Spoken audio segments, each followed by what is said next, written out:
So here we are in this dichotomy, if you will. Here we are in this almost a crossroad to an extent, because there are two ways to go with it. We could talk about the fact that the biggest story in town is that of the Indianapolis Colts with the best record in the National Football League and getting set to take on a divisional foe against Tennessee and assessing and analyzing who's in, who's out with injuries. That absolutely is a major, major point of discussion. And if you're walking around Indy, the number one thing that people ask is like, man, can you believe Daniel Jones, the way he's playing? Jonathan Taylor, is he the MVP? Are they going to get a pass rush? They're going to make a trade at the trade deadline. What are they going to do about their defensive backfield? Major storylines.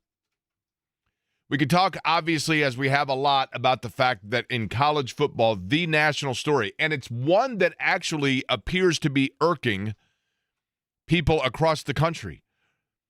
For whatever reason, and it's a great compliment to Indiana, for whatever reason, people in Georgia and Alabama and Oregon and, all over Texas, they are like intimidated by this new kid on the block that is literally the annoying little brother that all of a sudden now has like grown some muscle, and it's like, yeah, no, we're not really taking him seriously, right?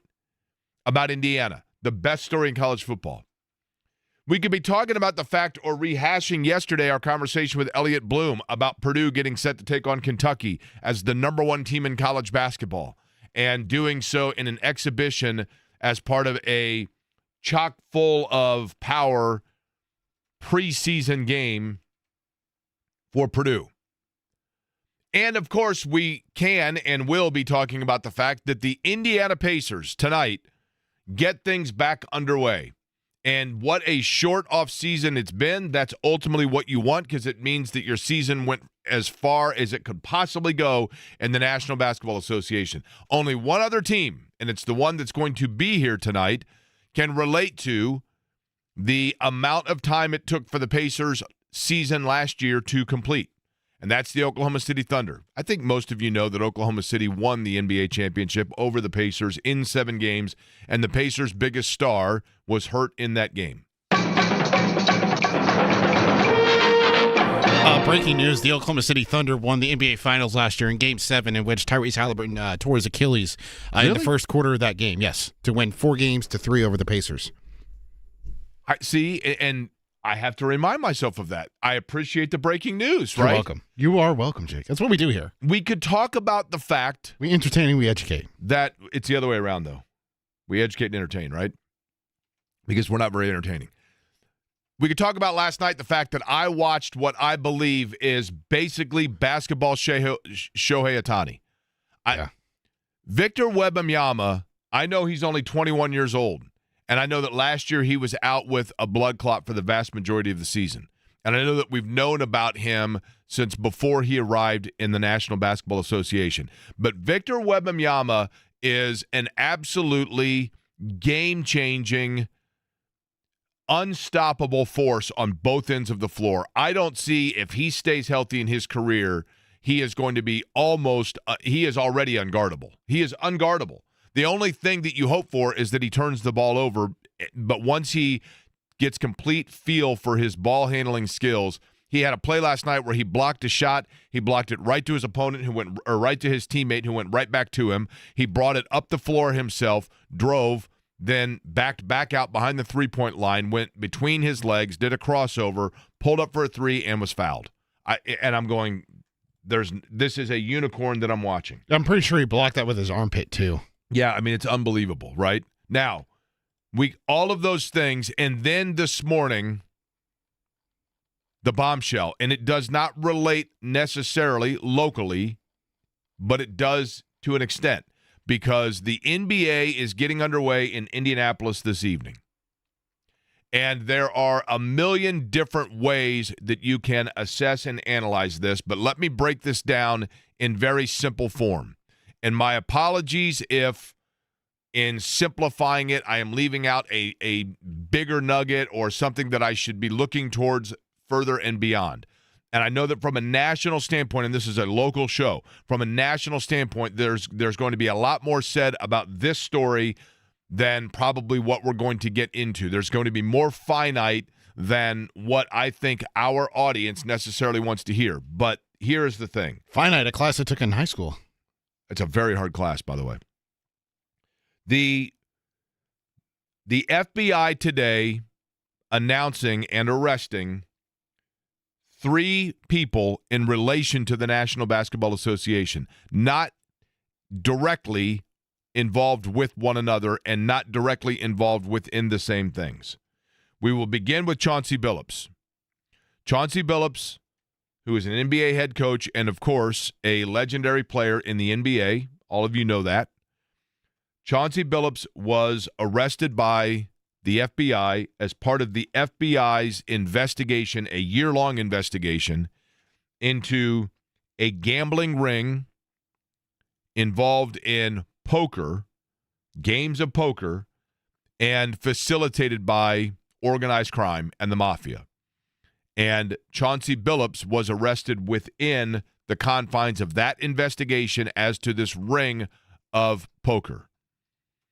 Immediately when you see the headline, Chauncey Billups arrested by the FBI for, in gambling ring, your first thought is, oh my goodness. An NBA coach was involved with information or with the influence of the result of games. That is not an allegation that is being made. He is alleged to have been involved in some way with this poker ring organized by the mafia and organized crime. Now, a second arrest today, Terry Rozier, who is currently a member of the Miami Heat. He was traded there in January of 24 after signing a big deal, a big contract with the Charlotte Hornets. Terry Rozier has been arrested by the FBI, and in Terry Rozier's case, that is, in fact, involved, as I understand it, within sports gambling, not a poker ring, but rather directly involved with basketball. Now, according to indictments, Rozier and other defendants, quote, had access to private information known by NBA players or NBA coaches that was likely to affect the outcome of games or player performance and provided that information to other co-conspirators in exchange for a flat fee or a share of betting profits. Now, this also is the case with Damon Jones, a longtime NBA journeyman who is on the coaching staff of, I believe, the Cleveland Cavaliers. Is that correct? He was. He was on the staff for the Cavs from 2016 to 2018. Okay. And the allegation at this point of Damon Jones is this. This is the same with Terry Rozier. Not directly connected with one another, not saying that they were working with one another, but that they are two people who allegedly did the following. And I'm just presenting a generic example. Hey, I'm going to call my friend Mark. Mark, I'm telling you, I was at practice today, and Stretch is not playing tonight. Nobody realizes this, but Stretch's ankle's bothering him. He's not playing tonight, and they're not going to announce that till right before the game. So right now the point spread on that game is 7.5. But if Stretch isn't playing, then that's going to be like a 12.5 point spread. Take it right now. Jump on this because he ain't playing and nobody knows it. In addition to that, it's my understanding that because Stretch isn't playing, then that means that Willie is going to be playing at center, and he doesn't play a lot. So the over-under for him of points per game at 6, take the over because they're going to have to go to him all the time. And so that insider information, and then the friend says, well, this is awesome. They said, well, here's the thing. I'll give you one more tidbit, but I get 10%. I'm not saying that's directly how it happened, but that's the allegation. The problem with all of this is this. The challenge with all of this is the following. In no way, shape, or form does this mean that this is, at this point, a widespread thing that is like a virus that is traveled its way across the National Basketball Association or the NFL or Major League Baseball, where the biggest star in the World Series that gets underway tomorrow night is Shohei Ohtani, who has been involved with and linked to gambling. The problem is, and whether or not this is just or unjust, whether this is fair or unfair, whether this is valid or invalid, whether it's hyperbole or not, is almost irrelevant. The problem is the NBA specifically, now with these names being involved and by federal authorities doing investigations and coming out, even if these are remote situations, even if these are the anomaly, even if this is the exception to the norm and the understood of the NBA, even if those things are true, the NBA has put itself in position now, as have other leagues, to somewhat lose credibility or footing in trying to distance themselves from this because of the fact that they made the decision. And I understand it. I'm not poo-pooing it. I totally understand it. But you cannot go to an NBA game. You cannot watch an NBA game. You cannot listen to an NBA game without hearing references of business partnerships with legalized sports gambling in virtually every state in the country. You could, if you'd like, you could say this is involving the Cleveland Cavaliers, this is involving the Miami Heat, this is involving the Charlotte Hornets, this is involving the Portland Trail Blazers, and I'm a fan of the Indiana Pacers. I'm using this as an example. I'm not indicting Indiana. And so therefore, I don't want to hear about any of this, so I'm just going to block out all the noise, and tonight I cannot wait to sit down and watch my Indiana Pacers in their season opener on the FanDuel television network. That's the problem, is that the NBA, the NFL, sports leagues now have sacrificed, to an extent, the level of the credibility they get in trying to draw this very firm line that they in no way, shape, or form. And I get it. I think that most players, I would like to think that the vast majority, that 98%, I don't know, but I would like to think that most professional athletes are aware of the fact that you can't go anywhere near this. You just can't. It isn't understood. We've already seen players here in Indianapolis.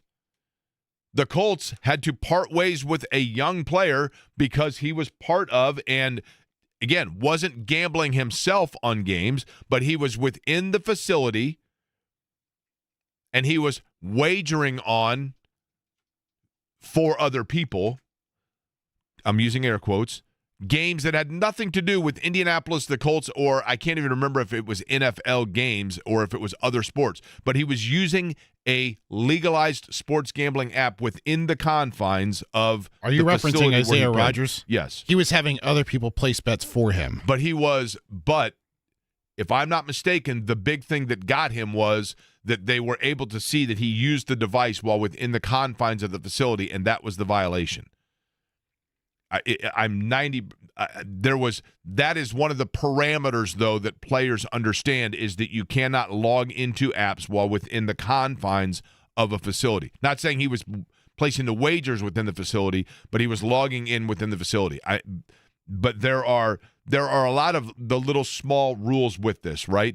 And I know that the players, in all aspects, players are sat down and they are said, it is said at the beginning of the year, they have symposiums and speakers and whatever else, and the rules are gone over. The reality is this: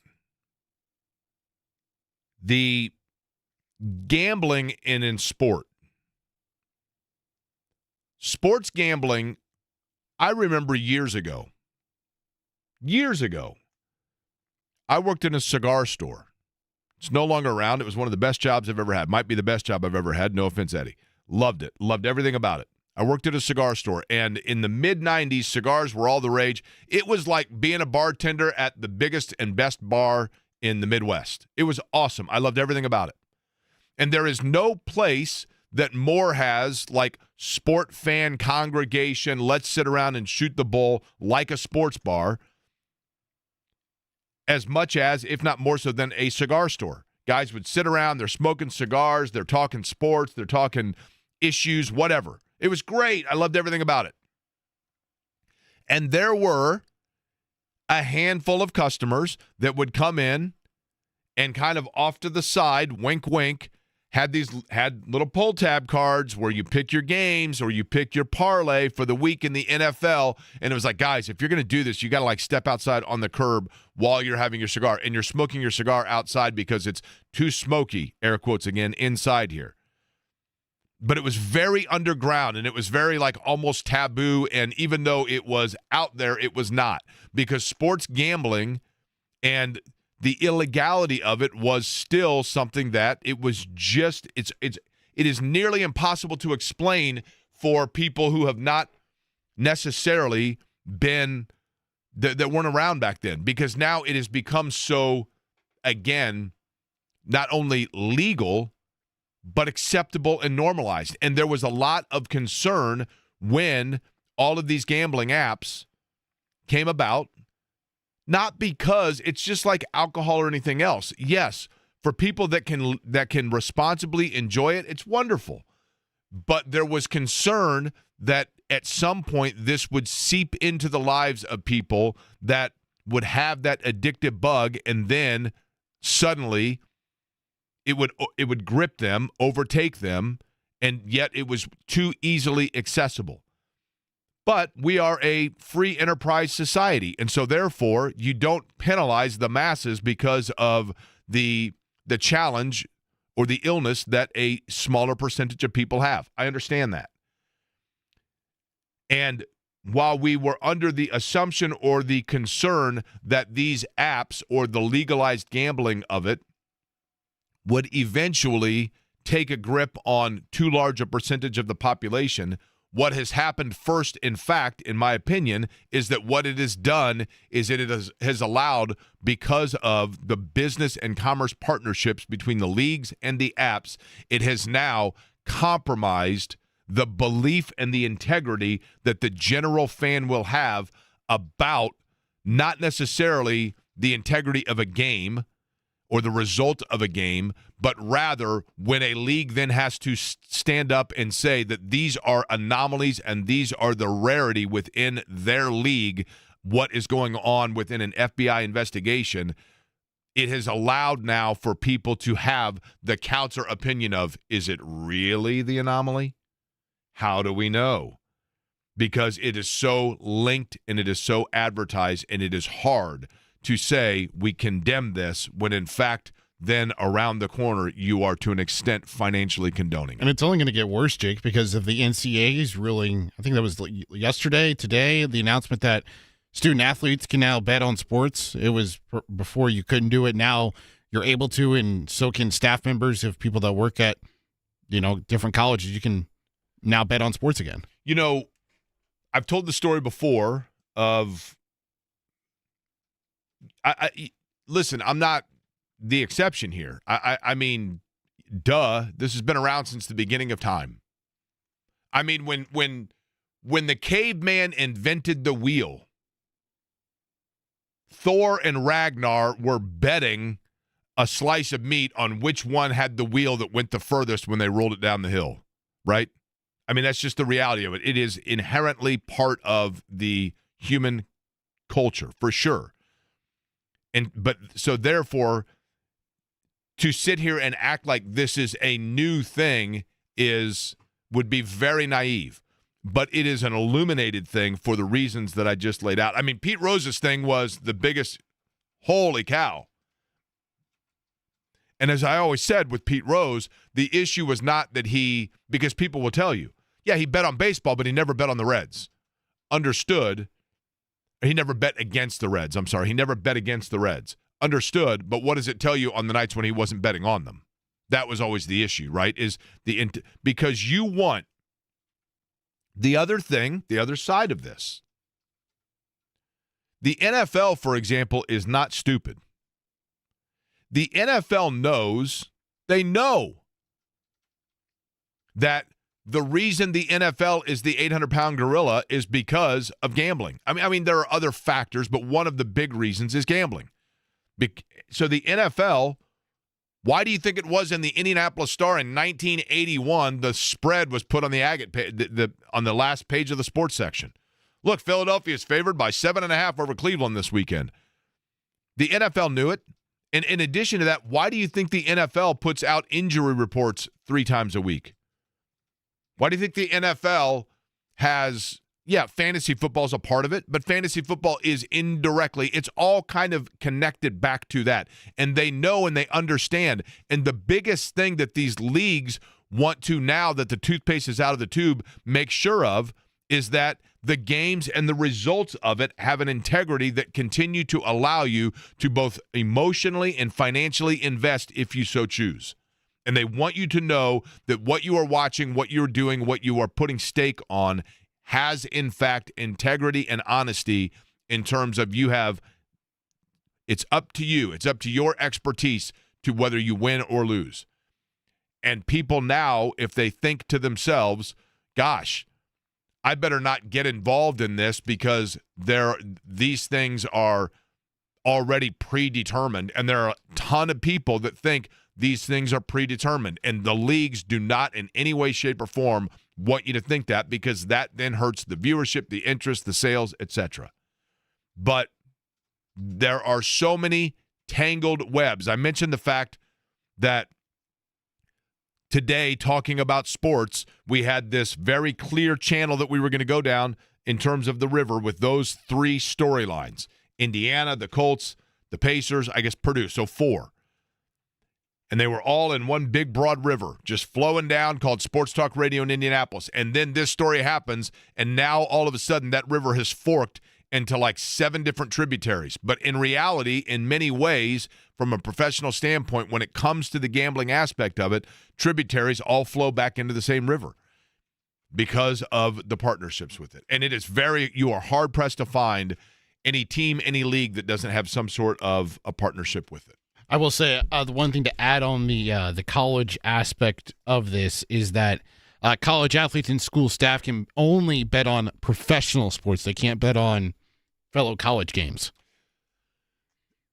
I'm not saying that I believe this per se.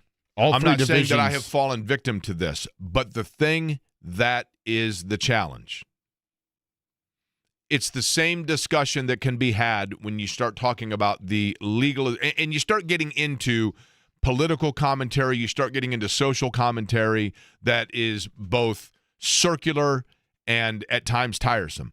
But the reality is this: when people talk about the legalization of different drugs, the counter to that would be the concern, the apprehension, or in the minds of many, the prevention of allowing, quote, the gateway drug. Well, if you legalize this, then that means that people are going to assume that the next step up is not all that bad because it's kind of linked to the one that's allowed anyway. And in sports gambling, when you crack open that door, there are definitely those that would have the sentiment or the feeling that you are allowing now the gateway drug, because you're telling a college athlete, you can bet on the pro game, but don't do it on the college game. And the pro athlete, especially the mind of an 18, 19, 20-year-old, is going to be, they tell me I can't do that, but I kind of assume they're winking because this is allowed, so like that's not really that much different. Again, tributaries into one river. But the Pacers do get underway tonight, and there's going to be something very special taking place before the game. I want to tell you about that. I want to ask for your participation for it, and Tony East is going to join us to talk about what we will see tonight between the Pacers and the Thunder as it happens at Gainbridge Fieldhouse. Tony joins us next.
Tonight, the Pacers will tip off their season against the Oklahoma City Thunder. And, of course, I'm optimistic.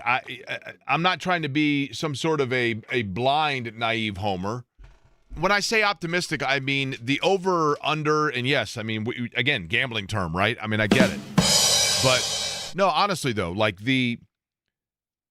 I just feel like the Pacers are, and this is kind of their MO. It has been their special ingredient is to use the chip on the shoulder of no one talks about us.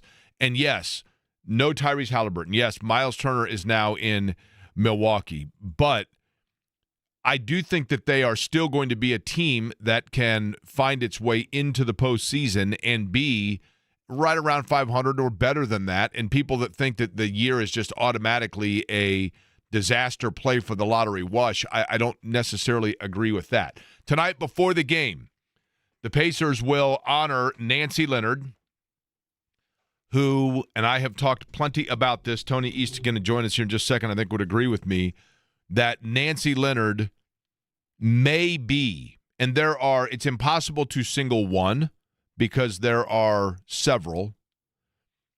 So there are others that may be on par with Nancy Leonard, but I don't know that you would say that there is any that is definitively more important to the landscape of sports in Indianapolis today, because Nancy Leonard, in driving the Pacers into the NBA, facilitating for the financials that took place to allow them to be in the NBA from the ABA, was such a pivotal watershed moment in this town's history.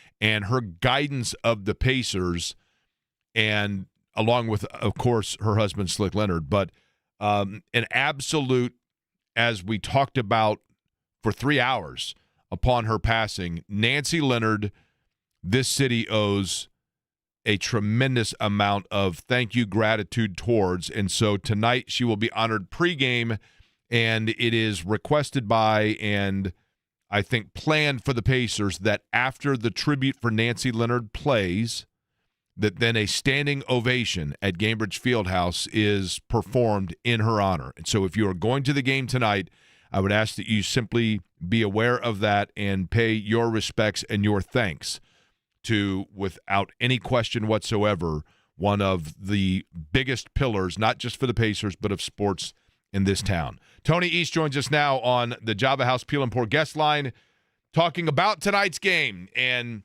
Tony, let's begin with this. The year in itself, and we can get into the stuff that I was just talking about with this gambling ring, I guess, if you'd like, in a minute. But I want to focus right now just on the team itself. So much discussion about Tyrese Halliburton, Miles Turner not here. What is your outlook? What do you think is a realistic level that Indiana can be, assuming they stay majority healthy over the course of the season? Yeah, this team without Tyrese and Miles in recent seasons has been about what you'd guess, or about what you said earlier, like pretty close to winning half their games, right? Without Tyrese last year, I think they went 3-4, 4-5 or something, like one game less than 500. The year before that was very similar as well. And so the hope, if you're the Pacers, is that you can roughly hold that level and be perhaps even better, because you have a full season to develop a style and a synergy and chemistry with the players that are playing in his absence, right? So the fact that in past seasons they've been close to that level with, just on the fly making changes because he's out, and you're trying to play a way that maybe isn't perfect for the team that you have, this year they can do that. They will have time. They had just had a full training camp, albeit with a bunch of injured players, to actually establish how they want to play with this group. People will get comfortable in their roles. Chemistry will be built in a way that necessarily wasn't the case in past seasons. Now they also won't have Miles Turner, which is a part of this too, and won't have T.J. McConnell to start the season. But the other part of this is, how many of their rotation players are still young and should just naturally be better? Andrew Nembhard, Ben Mathurin, Aaron Nesmith, to name a few, Ben Shepherd, Jarris Walker. I mean, I could keep going. There's even more. So between the natural growth of those players and the fact that without Halliburton in the past, they've been hovering around that mark, I think it's reasonable to assume that they could be roughly a 500 team, but they'll learn a lot either way, right? Caitlin Cooper and I discussed this on my podcast this week, that if they're really good and they make the playoffs, they've learned that their young players are great and ready for perhaps a bigger role that can help replace some of Halliburton's production when he comes back if he's not the same player. And if they're really poor, they get a lottery pick and they learn a lot about who they need to keep going forward. So it's not a fun win-win scenario, but if you're going to have a year without Halliburton, at least they get a usable outcome either way. Okay, I want to get to the center position in a second, so I'm going to take that one off the board. In other words, Isaiah Jackson, sure. James Wiseman, Jay Huff, right? Of the rest of the roster, Tony, this season presents the best opportunity to take a step forward and show what they can. Mathurin is the obvious other discussion here, right? So, but give me somebody that we don't discuss that you're like, you know what? This could be a really big year and a big step forward for that player. Yeah, I often lump the young wings all together for this kind of conversation. I'll answer your question to be clear, but I think that for the Pacers specifically, hoping or seeing if somebody can either pop in their system between the Mathurin, Shepherd, Furphy, Walker quartet is kind of what they would be looking at there. If any of them are clearly like, oh yeah, this is an obvious, very good bench player to starter level guy, or in Mathurin's case, perhaps much more than that, obviously. He's been very good in the past. That'd be very revealing, and I think all eyes naturally would go to Jarris Walker there because, he's had a lot of flashes of stuff, but hardly – even he admitted it last year, albeit in December, and he got more consistent as the season went on. But he called his season up and down about a third of the way through last year himself, right? Inconsistency he knew, and so I think he's a guy that between the passing ability that for somebody of his size is somewhat unique. He's got handle. He's got I'll never forget Chad Buchanan liking his size to a linebacker after they drafted him. Right, he could defend at Houston at a high level. This stuff hasn't all clicked in the NBA. We've seen it at times when they put him on Kawhi or force him to guard KD, and we've seen him bust up in a preseason game of zone because he's a good passer. His handle's there. His shot is really developed. If he puts all that together, now that's obviously a huge ask, but if he puts all that together, that's a massively valuable player and one that you'd want to invest in and give a big role to. So he's the most interesting one to me. They love Furphy. Rick Carlisle loves Shepherd. I think Shepherd's quite good, and Mathurin has a ton of potential and a huge role, but of that young wing group, I think Walker's the guy that naturally my eyes are drawn to for this question. Yeah, and Furphy, to me, let me tell you, Tony, and you tell me if this is too nuanced an observation, okay? I think one of the things that the Pacers brass really likes about Johnny Furphy, dare I say I know that one of the things they really like about Johnny Furphy is Furphy's quick release. They like the fact that Furphy doesn't need a lot of time on a shot, that he has quick hands, essentially. And that is so important in the style of play that they played a year ago. And I know that they are apparently going to attempt to play in that same style. But without Halliburton, let's say, facilitating that quick move the ball filtered around offense, and Turner, that they're going to have to figure out how they replace that piece of it. But the style that they do this year may not completely be advantageous to the style that Johnny Furphy would most importantly play a part in, and I'm talking about offensive pacing. I think they like his wing defense, but that aspect of his game may not be able to fully be illustrated this year. Is that too nuanced an observation? Well, that's fair to say. I mean, he does play their style very well, and I honestly think they all have said many times in camp and preseason that they know that their style has been a huge part of their success in these last two playoff runs. And so the question they have to ask is yes, they chose this style and have really nurtured it because they have Tyrese Halliburton, right? That he is the guy that makes it hum with the passing, getting action to action, never turning it over. He's an amazing player. But most of their other players can do it, right?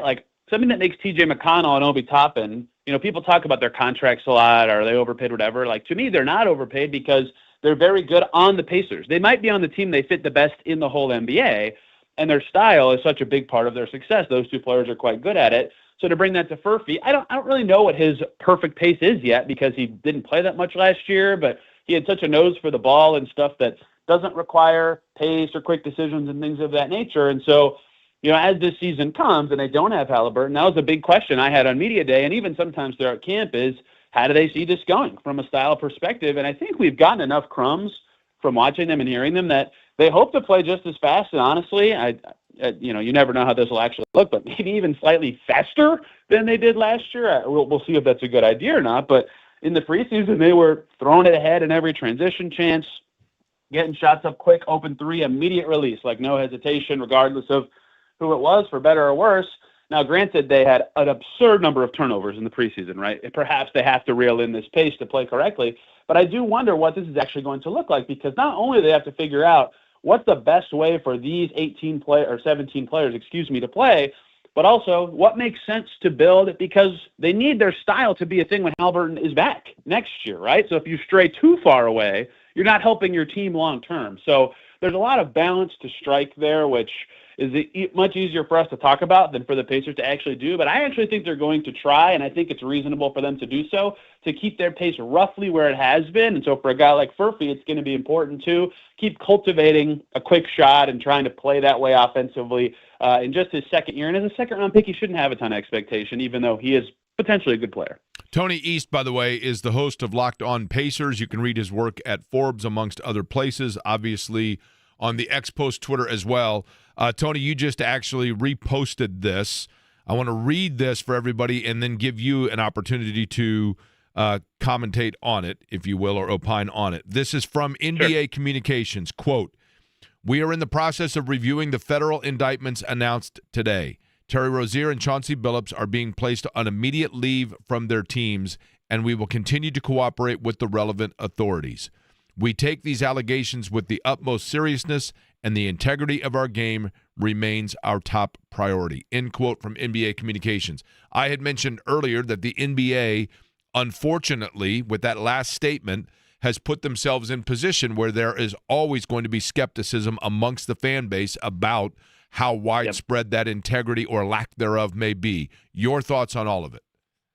Yeah, this is now the second player that, has been arrested in Terry Rozier's case and ties to, gambling. And specifically, I believe in both cases, we know this from the Jontay Porter indictment with the Raptors, and then the reporting from ESPN on Terry Rozier, and even more today, is that it was related to player props, which is their own performance in games. And it seems like in both cases, pulling themselves out early due to injury and suggesting that in advance.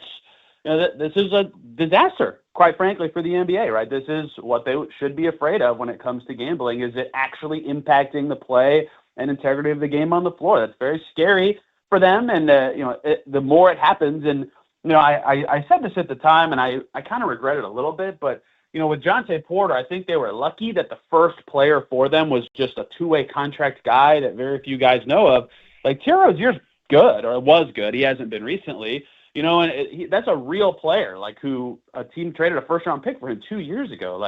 This is a significant thing, and that they have to keep an eye on. And I think they said in their press conference today that I don't remember the exact phrasing. I'm probably butchering it, but there was some sort of suspicious activity involving bets with Portland and the Lakers and Toronto and the Hornets. So it's more widespread than probably just two players. The Chauncey Billups thing, it sounds like, is illegal poker games, which is, potentially completely unrelated to the NBA, but he is an active NBA coach, and an active NBA coach or anyone getting involved in a situation with debts and money is always at least a thing to monitor. So it's a very bad day for the NBA to have all this come out right after their season starts too, and something they've got to get a handle on, because the more this happens, the more and more people will stop or start to wonder if, there is something to worry about when it comes to game integrity. Here's something interesting, and I'm not saying definitively this is what it is, right?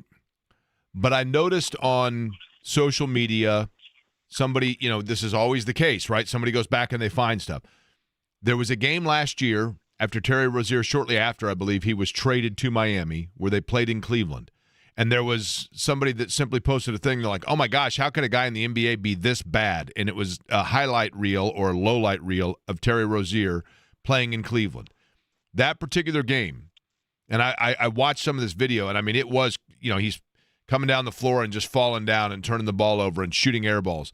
There was a game last year, just for example, where he was 3 of 14 from the floor, 1 of 8 from three-point range with 4 turnovers. His plus-minus in that particular game was -3, actually. But the point being, I'm not saying that that's definitively a game that's involved, but they have put themselves in position now. have Terry Rozier or the NBA for that to be questioned. Yes, Eddie. The game that they're getting Terry Rozier for, at least is what I'm seeing on Twitter, is on March 23rd of 2023. It was the final game of the year for Rozier when he was with the Hornets. He played 10 minutes. He had 5 points, 4 boards, 2 assists. That was the game that he allegedly pulled himself out of early for a quote-unquote injury. Which is what Porter did, correct, Tony, when he claimed that he had a foot injury and went under on a minutes played, his right? was an eye injury. Porter's, he said his eye was bothering him or something like that. And, I don't know where I read this today, but something like the people that allegedly were involved with Rozier were, like, at his house after the game or something. Like, it's scary. And, you bring up performance in a game and how that would be scary. And on one hand, in my head, when you're talking, I'm like, dang, it's a slippery slope to be like, well, every poor performance, people are going to say, oh, is he betting? Is there collusion? But then you think about the Cleveland Guardians pitchers where it's like specific pitches were supposed to be a ball or whatever it was. I don't follow baseball betting that well, but it wasn't something like that. Like that is a specific thing happening in a game, Tony, that is intentionally poor. Here is the ultimate irony in all of this, okay? The ultimate irony in this and any professional sports league saying that they are utmost aware and want fans to be utmost conscientious of their integrity of the game. The irony of it is that they want that integrity of the game upheld so that fans in good conscience can continue to gamble on it. Yes. And that's the thing, like I do think there's some truth to this when people say, well, legal betting is easier to regulate and catch these things. And that's true, right? There is some kernel of truth. That's true. It's easier to track down, right? Right. So it's really hard to conflate the perfect balance of safety of this activity and it actually impacting the product in the court. And obviously the product on the court or the field or whatever sport has to be number one. You have to have people watching, believing, and knowing that this is real.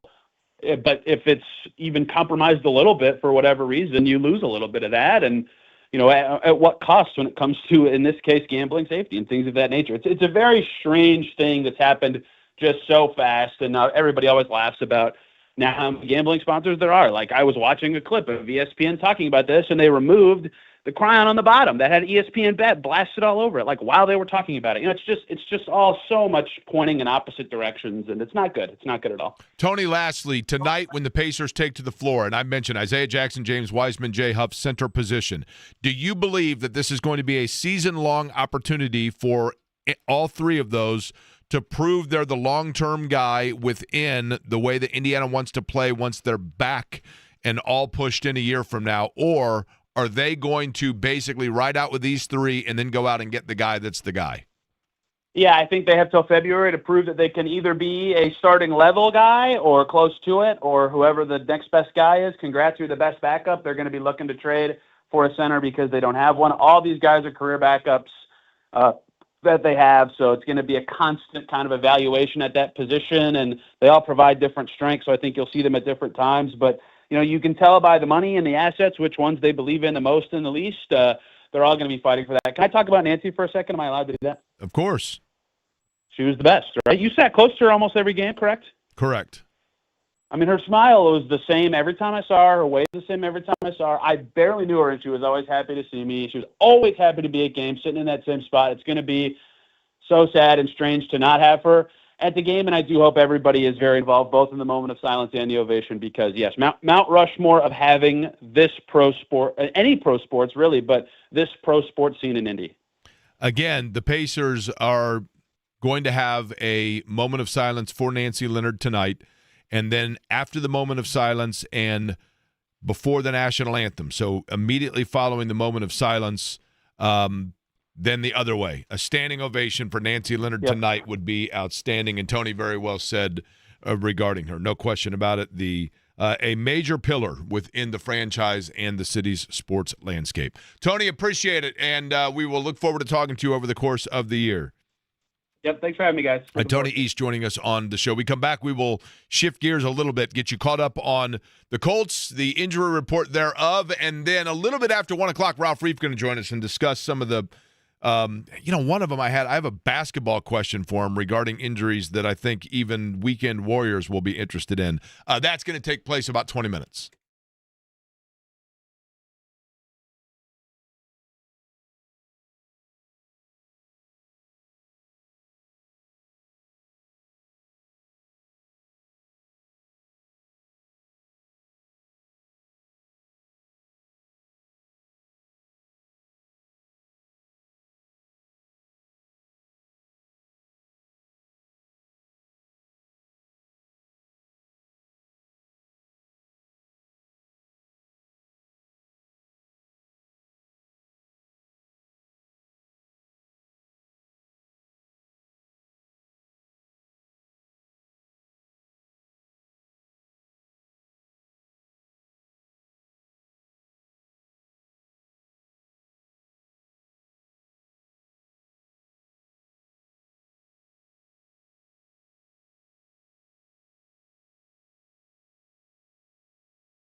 Again, the big story of the day is this FBI investigation involving NBA players and a coach in Chauncey Billups. But to be clear, that does not mean that they are all involved in the same allegation of impropriety. In and the case of Damon Chauncey Jones, by the way.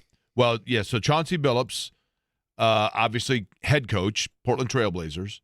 Damon Jones, former assistant coach and longtime NBA player. And as well, Terry Rozier, player, currently Miami Heat, traded there in January of 24 from Charlotte. And this is an investigation that all comes off of, it's kind of like when you see when there is a tropical storm and then there are all kinds of like little storms that are spawning off of it and spurring all over the place. That's this initial investigation of Jonte Porter, who, to Tony Eastpoint, a lesser-known player, and that kind of, wasn't as big a story, but during that investigation, that then apparently, while they were looking into that and organized crime connection to that, then that led them to uncover other areas that they wanted to investigate over the course of the last year. And in the case of Chauncey Billups, it is involved with his involvement is alleged to have been with a poker ring with Jones and as well with Terry Rozier. Their allegations are separate from one another, but providing exclusive information or intimate information about what could impact and influence games and providing that information for gambling purposes. But we've been talking about it over the course of today. As for the Colts getting set, it is, again, 4 o'clock start. That is important to remember. 4:30. What's that? 4:25 yeah, the specifically. Late game, the late game is what I'm getting at. Yeah. This Sunday, the Colts and Titans will be available on our sister station, 97.1 Hank FM. The ride to kick off with J&V and the Colts pregame huddle will be available right here on 93.5 and 107.5 starting at 12:30. But the game itself on Hank FM, that is to facilitate for the fact that the Pacers broadcast with the Minnesota Timberwolves on Sunday night will be at 6:30 right here on this radio station. As for who is in and out for the Colts, keeping an eye on that, we will read off for you the injury report and who is practicing, who missed practice yesterday. We'll get to that, and then Ralph Reiff joins us as well.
Speaking of Space Jam, I've never seen that movie, by the way. Which one? Any of those Jordan ones. So you've seen the one with LeBron James then? No. Did LeBron do one also? Yeah. They did a new version of it, is that right? Yeah. Okay. It was crap. As if the one with Jordan was an Emmy and Academy Award winner? Yeah, absolutely. Okay. Doesn't he? Am I confused? Like, isn't he playing against a bunny rabbit or something? No. Is it Roger Rabbit that's in that? It's an alien. He Is it teams an alien? up. He teams up with the Looney Tunes, and That's they what take it on is. the Monstars. Gotcha. Okay. Well, that sounds fun, right? That's the Michael Jordan one, obviously. Josh Downs, by the way, was limited in practice yesterday with his concussion protocol. He is still in the protocol. Tyler Goodson did practice. He has a groin injury. He was a full practice yesterday. So too Ashton Doolin with his chest injury. What is notable is those who did not practice yesterday. That involves, I got to do this. I got to brace myself for the last name. It is the hurdle for me. Yep. He is week to week. Samson Ebukam. Yes. Good job. Thank you. You're welcome. He has the knee injury. Taekwon Lewis with a groin injury. Day to day is what Shane Steichen listed Kenny him Moore as. with an Achilles still did not practice. I would imagine that is precautionary, obviously. Then you have the rest day of Braden Smith. That is typical. But we will see who gets out onto the field for them over the course of practice today, because really what you get into, and we know this, yesterday was the first practice of the week for the Colts, and then you get into Thursday and Friday, and that gives you better indication as to who will go. Now, I'll be curious to ask Ralph Reiff, who's going to join us here in just a minute. And I do appreciate, by the way, those that have reached out to let me know how much they enjoy, and I agree with them totally, when Ralph is on the program, because it is not the easiest thing in the world when you are someone of a very specified area of expertise and a very high intellect to be able to then talk in terms that someone like me can understand. Yeah. And that is really a gift. And one thing that I really enjoy with Ralph is and I think others have, and I appreciate those that have reached out to say how much they enjoy when he comes on, to just talk about the intricacies of some of the injuries that we see. And also, in racing,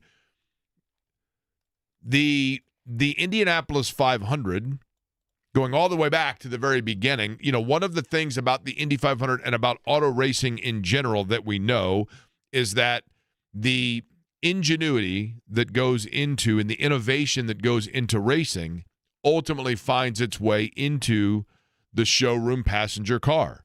And, more so, especially at the height of the Indy 500, that was the case of just the things they were doing with the cars themselves. Ultimately, people knew that would then be put in place for what they were buying to drive, to work every day. And I think that when it comes to talking about some of the intricacies of these injuries, yes, we are talking about athletes that are themselves, in fact, fine-tuned engines and the most elite and sleek of what you can see. And there's not a lot of area where that translates to those of us that sit and talk about sports or are on the couch watching it.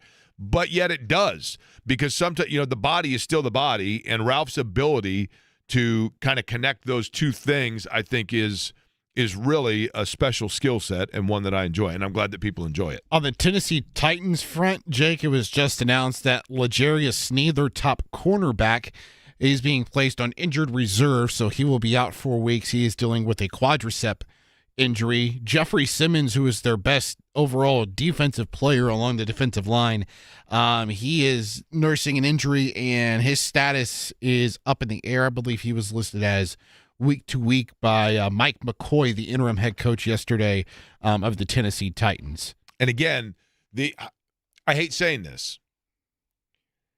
There is part of me, this is such a dangerous and slippery slope in the NFL. And this might be the toughest coaching week of the year so far for Shane Steichen. Jake, what are you talking about?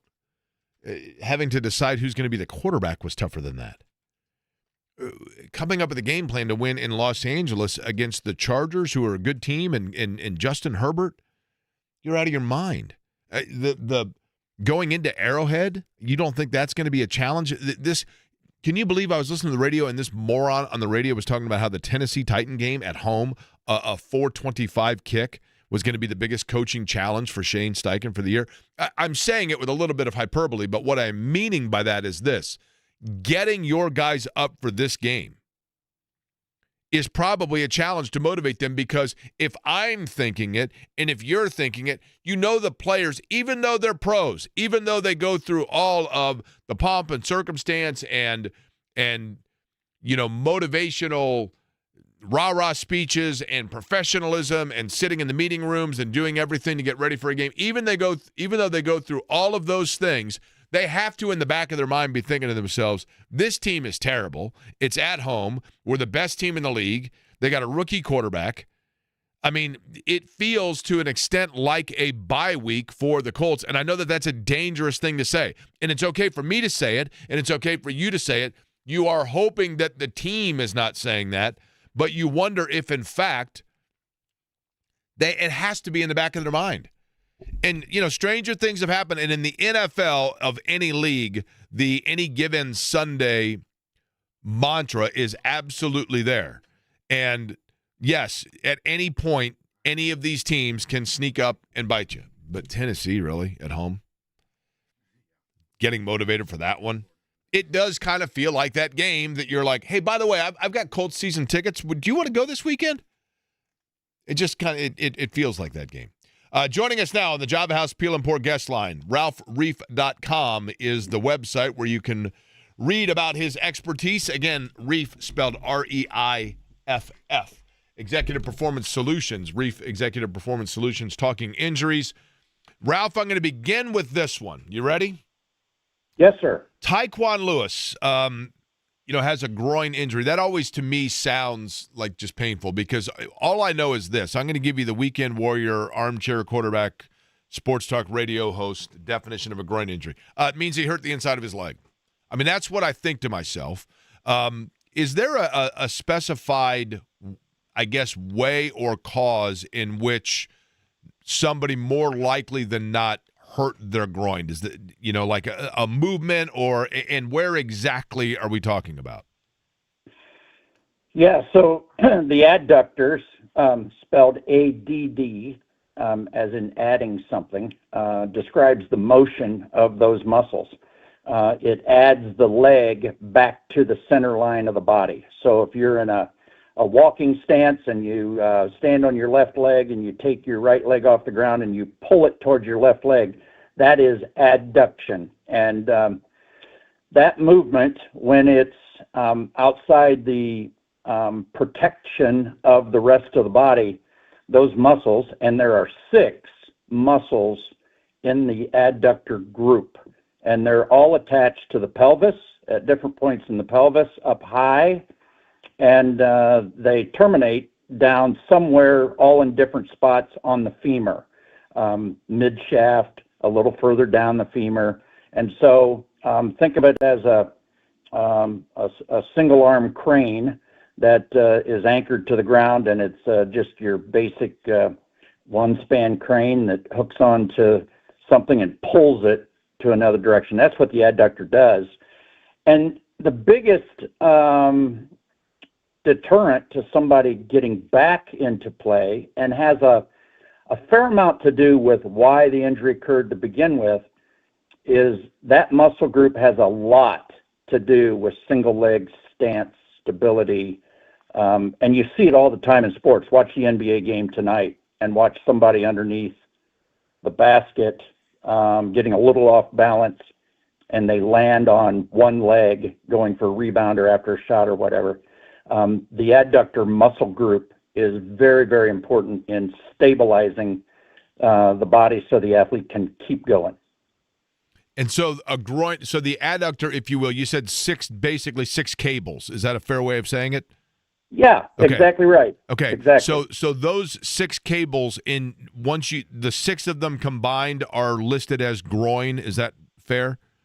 Yes, that Okay. is very fair. So, And so does this mean when you see somebody that has a groin injury, could that mean that any one of those 6 cables is compromised, or does it usually mean all 6 across the board?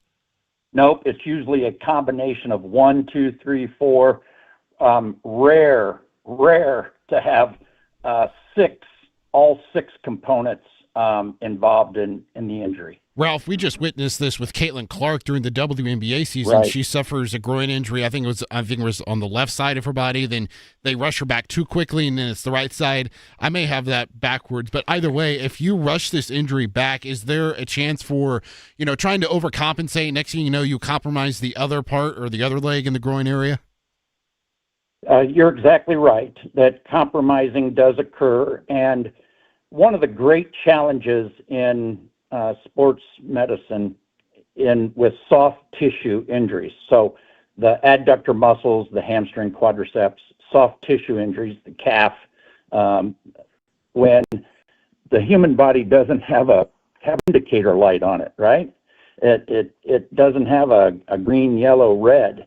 And so we really have to rely upon the athlete's feedback during their normal routine of things, going up and down stair steps, getting in and out of a car, swinging your leg, lifting your body up single leg out of a car seat. All of those things are part of the discernment to the athlete of saying, hey, I can't even get myself out of the car. There's no way I can play my position. But then they start walking around and doing things, and they're able to function normally. Well, there's no way to reproduce the intensity of a practice or a game until you do it.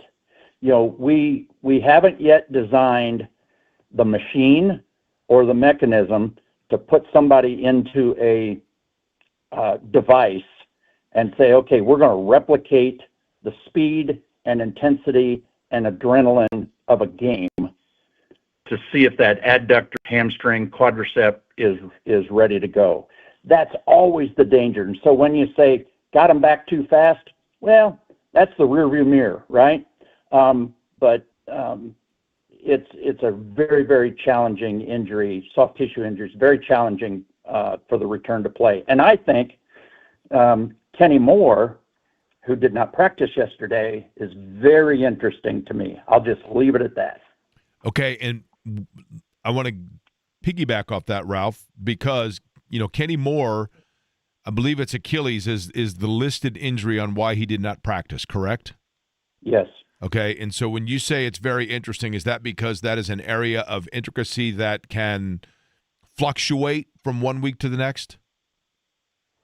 Yeah, so there's a wide spectrum. The medical staff, coaches, Kenny Moore, his agent, may have all said, let's agree upon the fact that we're going to reduce the repetitions for Kenny going forward. So therefore, he's not going to practice on Wednesdays. That may have been agreed upon, so there may be absolutely nothing to read into the fact that he did not practice yesterday, except the fact that somewhere in all of those stakeholders, there's a level of concern.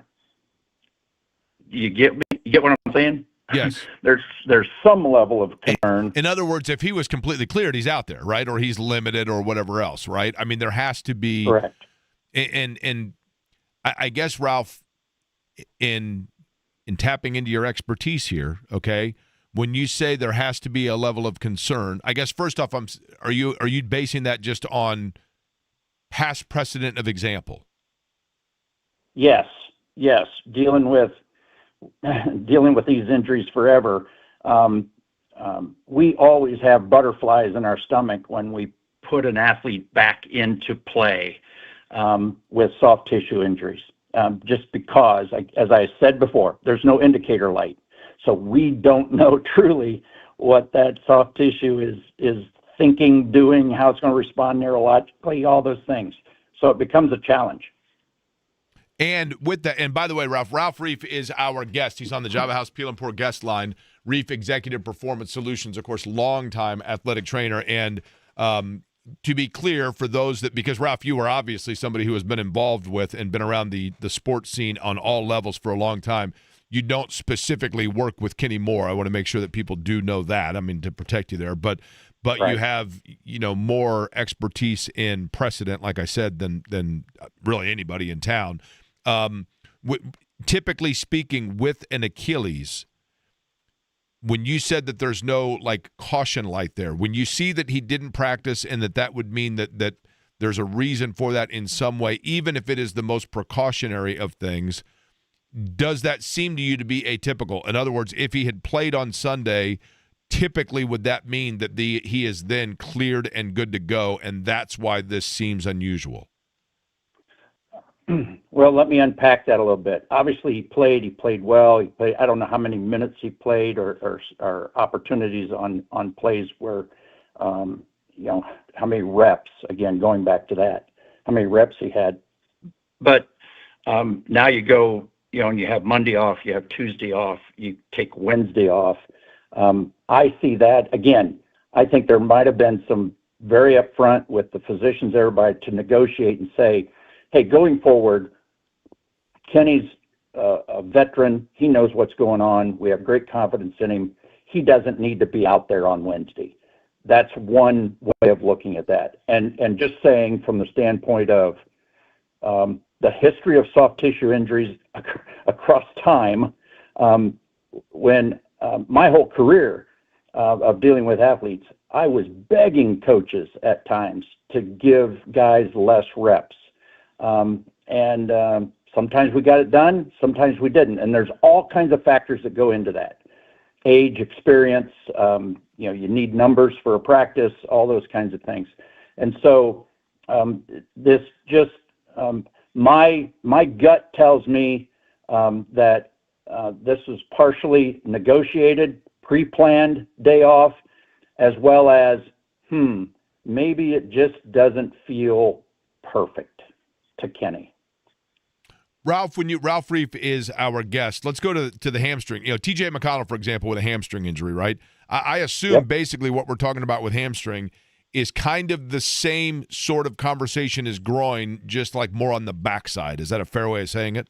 Yeah, absolutely. There's three big muscles. There's only three muscles in the hamstring, and the one that if you are standing up or you're sitting in a chair and you put your hand under the back of your leg and you pull your heel back towards the chair, the muscle you're going to feel is the biceps muscle, the biceps femoris. That's the big, bulky, does 92% of the work of flexing the knee, of stabilizing the pelvis when you go from a squatted position up. So when you accelerate, that biceps femoris, that is a big, important muscle that really has to work on its own. The two other muscles are there sort of riding shotgun, but not doing much. So they're me, the other two, right? That's what we're getting at here, right?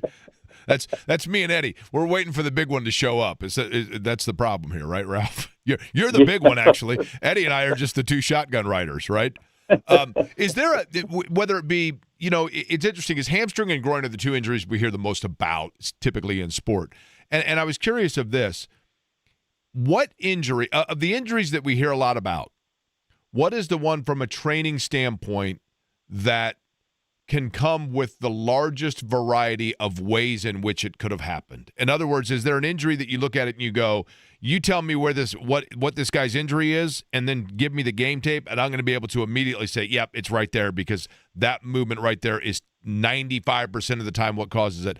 What is the injury that has the widest variety where you're like, look, it would be impossible for me to know which play this happened because it can happen from so many different areas? Yeah, I'm going to immediately jump to anterior knee pain on the front of the knee. It can happen so many different ways. It can be residual from an anterior cruciate ligament repair, surgical repair, and 6 months after the repair, you still got this lingering anterior knee pain. Yeah, we know where it's coming from. He or she had surgery, but did it really come from that, or did it come from a weakness in the quadricep? Did it come from weakness in the hamstrings, the calf? And so anterior knee pain is a mystery, and so we really take a lot of time to ask a lot of questions when somebody gets anterior knee pain. Runners running down the Monon, and I've said this before. All of a sudden they're running down the Monon, everything's been fine, and then we had big winds the last couple of days, so there might be a branch on the Monon Trail, and somebody just sort of takes a longer stride and jumps over it, and then 3 days later their anterior knee is painful going up and down stair steps, getting out of a car.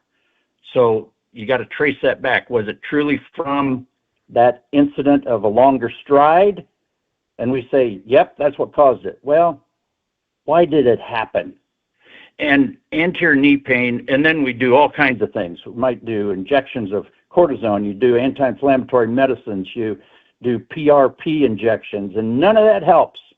And you get this yo-yo effect. It helps for a day or two, and then, boy, the discomfort's back again. And so anterior knee pain is the one that really I'd run as far away from that as I can in dealing with athletic injuries. It's just really tough. When I was a kid and played basketball, everybody, I was in 8th grade, everybody wanted the Converse weapon. Everybody wore high-top basketball shoes. The Air Jordans, all of it, right? You don't see that, really, you don't. I mean, I look at NBA games, and virtually everyone is wearing, low top, as we call them, shoes. I'm not saying I have no idea if there are more ankle injuries today than there used to be, sprained ankles, rolled ankles in the NBA. Was that a myth? I mean, in my mind, I was like, I have high-top shoes, so therefore I'm never going to sprain my ankle. Now, I did, granted, but is the ankle protected by high tops, or is that a fashion deal? So it's not proven to be effective by research. So let's go back in time. So as you mentioned, about motorsports, eventually what people learn in IndyCar, it transitions eventually to the street car, right? The automobile you and I buy. Same thing happens in sports medicine. So in the 50s, the 60s, the 70s, high-top shoes, whether it was Pony or Converse or Adidas, high-top shoes were the limited manner in which some support could be provided to the ankle. There weren't a lot of people taping ankles. Cloth wraps was a technique that was used, but you needed somebody else around to do that for you, right? And then ankle braces really weren't coming to any kind of excellent level until the late 80s. And so that wasn't very long ago, right? So those of us who've been around a little bit and put shoes on in the 60s, 70s, and 80s, high-top shoes was a pretty good idea for intramural basketball and so forth. Well, today we know that through research that the collar height of the shoe, there's mid-cuts, there's low cuts, mid-cuts, high cuts. And so that collar height really does not, it's not a reliable preventative measure. And so that's why I wouldn't call it a myth. It was absolutely the best thing we could do when that's all we knew. But now, like you said, now guys are going out and, you see Aaron Nesmith wearing his low-cut shoes. He's got ankle tape and all kinds of stuff supporting his ankle underneath his socks, right? Fair to say? Well, and I would almost guarantee that Aaron Nesmith, and just pick 450 other NBA players, behind the scenes that you don't see, they're barefooted, doing single leg balance movements. They're getting on balance items that are unstable, that they're working their lateral and medial and front and back motion in a very controlled environment to work the neurologic components of that. These are all things we've learned over time, Jake, that if I were to tell your audience, hey, what's one thing I can do for my 11-year-old daughter who's playing basketball in middle school, I would say have them stand single leg barefooted on carpet and hold that balance as long as they can, and then switch to the other leg. Just be then a flamingo. Spend 30 minutes a day being a flamingo, right? It does not take 30 minutes. Okay. Balance is, you can activate it pretty quickly. You spend a 30 seconds single leg stance, and then you go up on your toe. So my point is,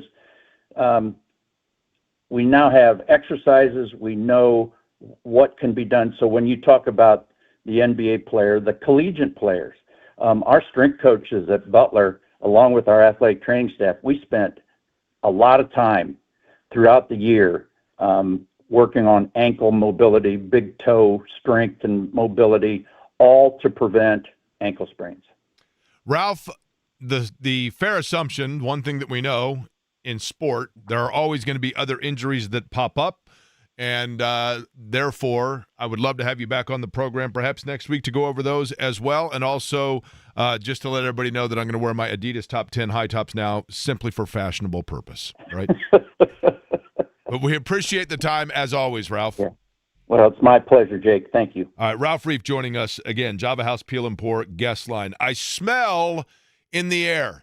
I smell it in the air. Yes, in fact, it is autumn. Yes, in fact, the leaves look beautiful. Yes, in fact, there's a crisp feel to it. But I smell bleach as well. I do. And now I know why, because I'm looking over to the side, and we'll explain next.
You know, I'd mentioned before Surfside, which we love Surfside, and thank you to Ralph Reiff. Surfside is sunshine and, sunset stripes on the can, but sunshine in a can, basically, anytime you have a Surfside.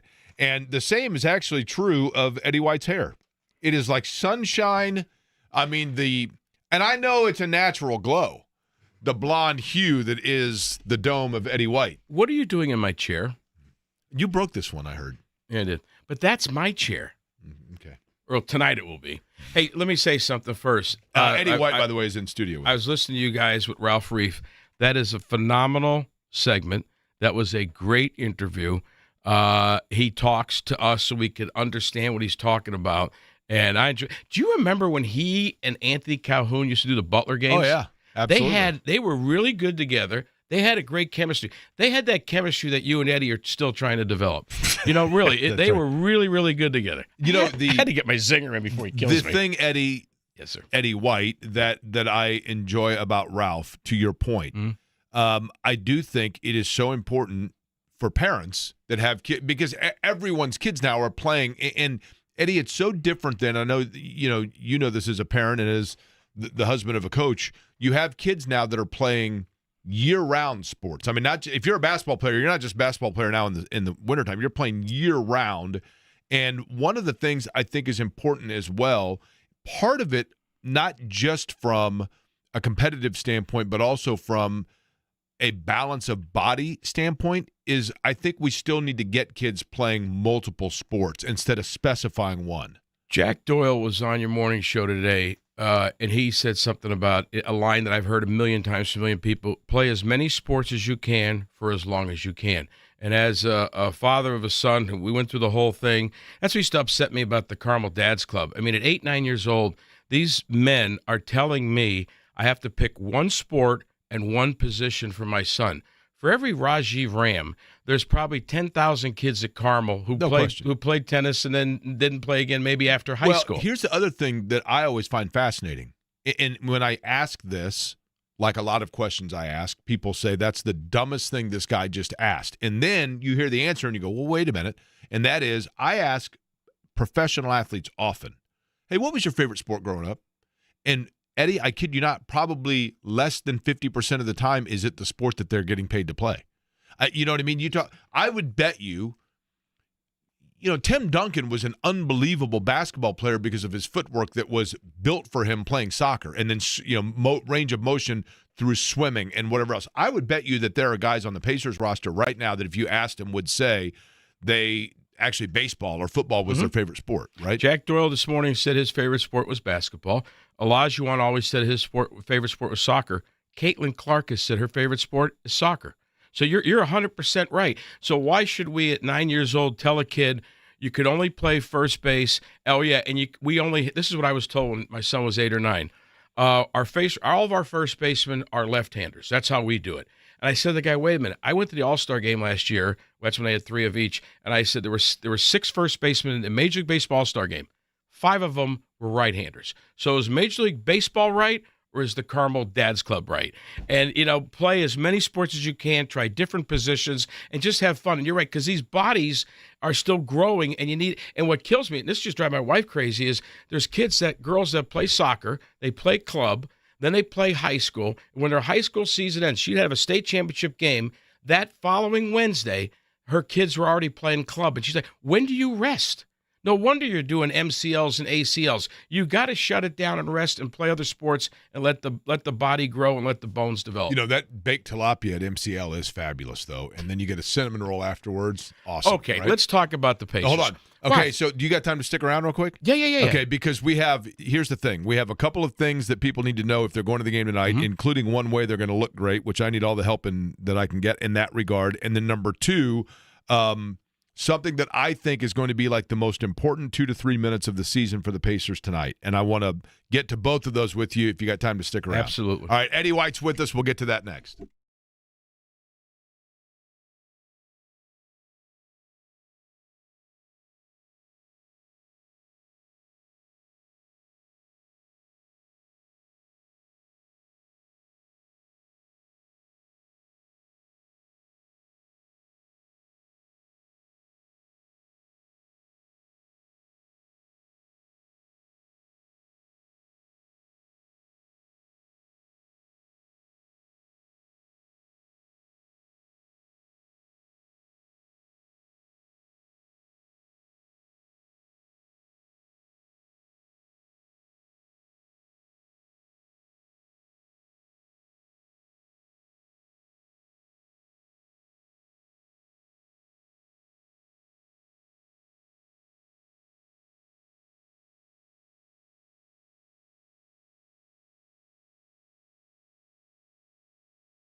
goodies, as he usually does, from the Pacers. We'll get to that in just a second. Before we do, I wanted to mention again, and yes, I'm using a little bit of an exaggeration when I say the most important 2 to 3 minutes for the Pacers season. But for the fans, tonight will be special because it will be, and I know we can sit here and go back revisionist history and wonder about, but they will recognize the fact that the Indiana Pacers are the reigning Eastern Conference champions, and rightly so, that will be celebrated. It's the first time that we have been able to gather as a group as Pacer fans and whatever else in that arena since that incredible run that took place. But in addition to that, and I hope that people are aware of this, I hope that people stop for a second just to think about it.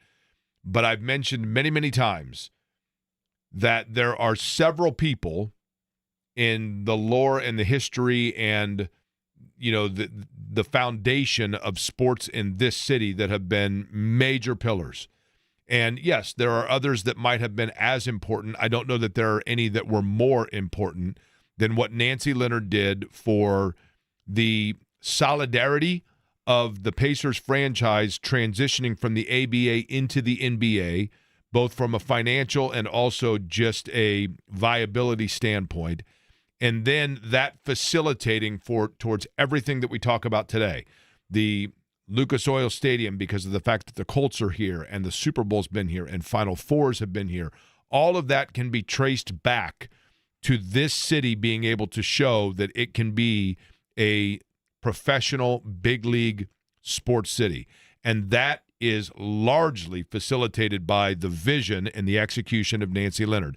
So tonight there's going to be a very important period of time where Nancy Leonard will be honored before the game at Gainbridge Fieldhouse, and then after she is honored and then a moment of silence is given to recognize her passing, then a standing ovation for everybody inside of that fieldhouse to represent everybody within this city and fan base of a thank you for what this city owes to what she did. That is a very important thing for so many people within that organization that is going to take place tonight. And then the game gets underway, and that means the season kicks off, and Eddie, you have brought gifts to commemorate exactly that. Yes, we have some, first of all, some cake pops for you and Eddie to devour, and make sure there's enough there you could take some home to Shannon, and Eddie, you could take some home to your squeeze, and then make sure they have some. Your squeeze. But the first 5,000 people that come tonight will get this navy blue Pacers bucket hat.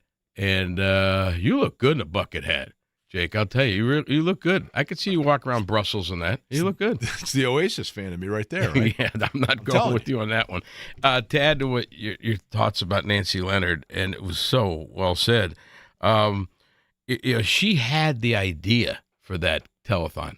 You can have idea. You and I can come up with an idea right now to try and make millions, and it doesn't work. We don't execute it well. She had the idea.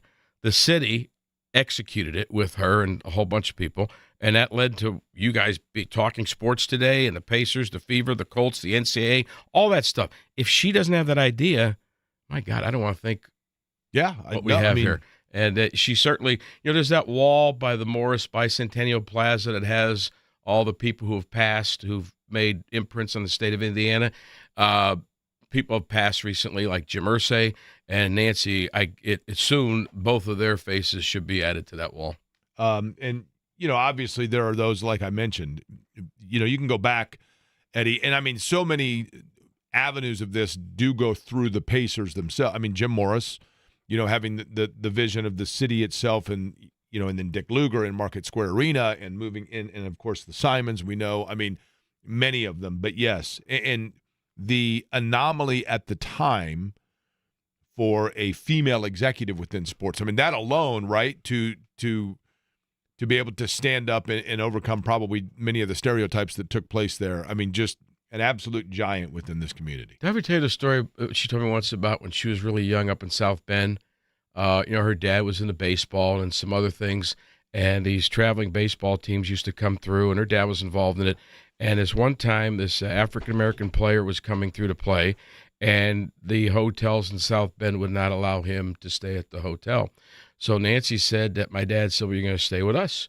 So this guy for like 3-4 nights stayed with them, had dinner, they played cards, they listened to music. That guy was Jesse Owens. Really? Yeah.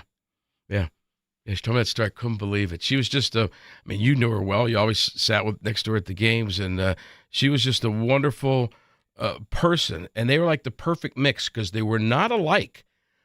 Slick was the crazy lunatic, crazy guy from Terre Haute, and she was this sweetheart from South Bend. And, they met in that classroom in Bloomington, and the rest is history. And I say this, Eddie, this can be misconstrued. I hope it is not. So I say this like flippantly, but I don't know what other words to use to say it.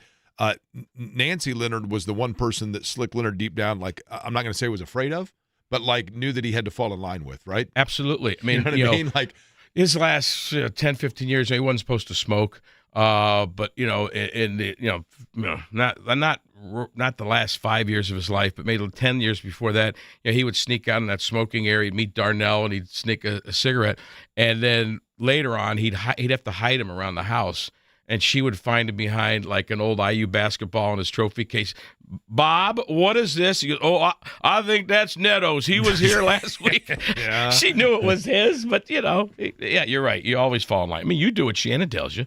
I mean, you could sit there and tell me, oh, no, I don't. I know for a fact you fall in line. So do I. Do you blame me? No. We both outkicked our coverage. Absolutely. No. You follow orders. Hey, what most excites you about this season from the Pacers standpoint? I mean, obviously last year was special, and it's hard to not then have to remind yourself you got to temper it a little bit this year, but what excites you?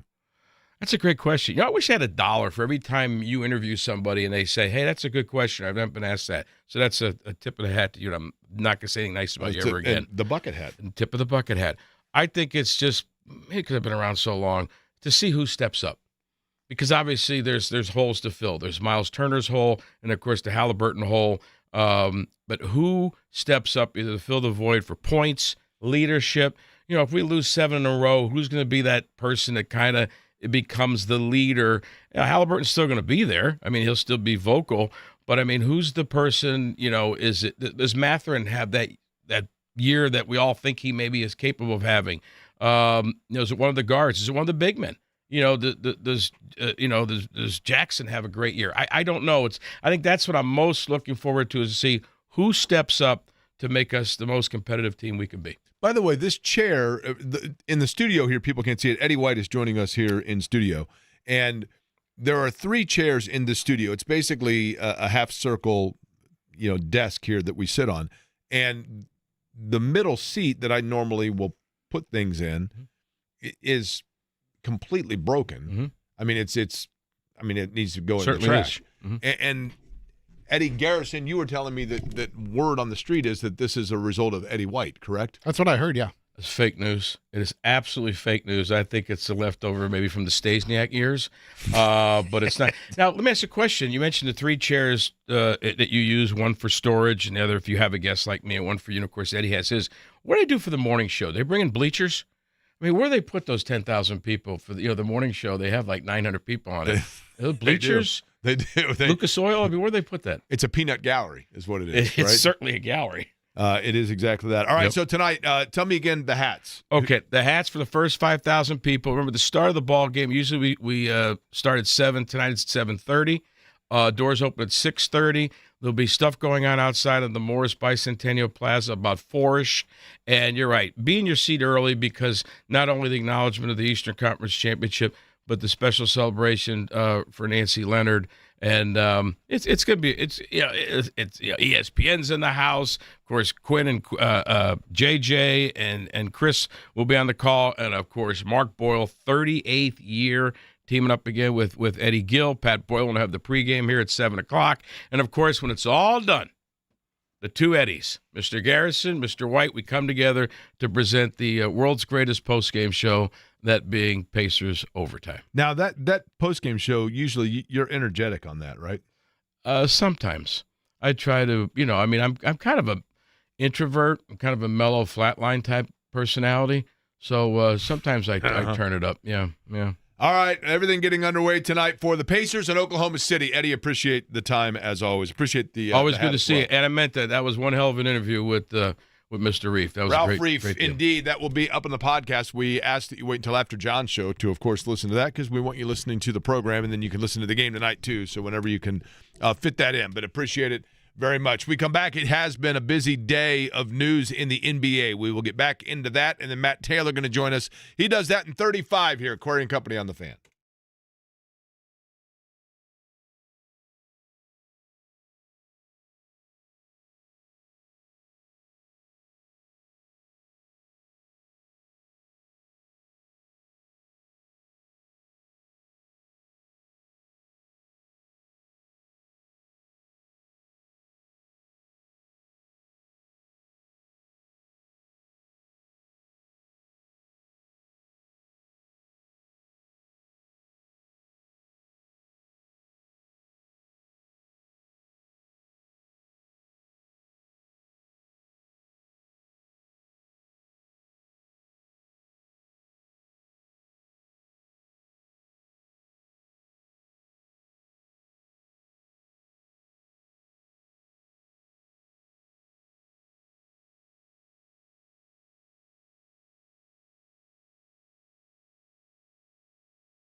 And seeing Richard Ashcroft perform it live was awesome.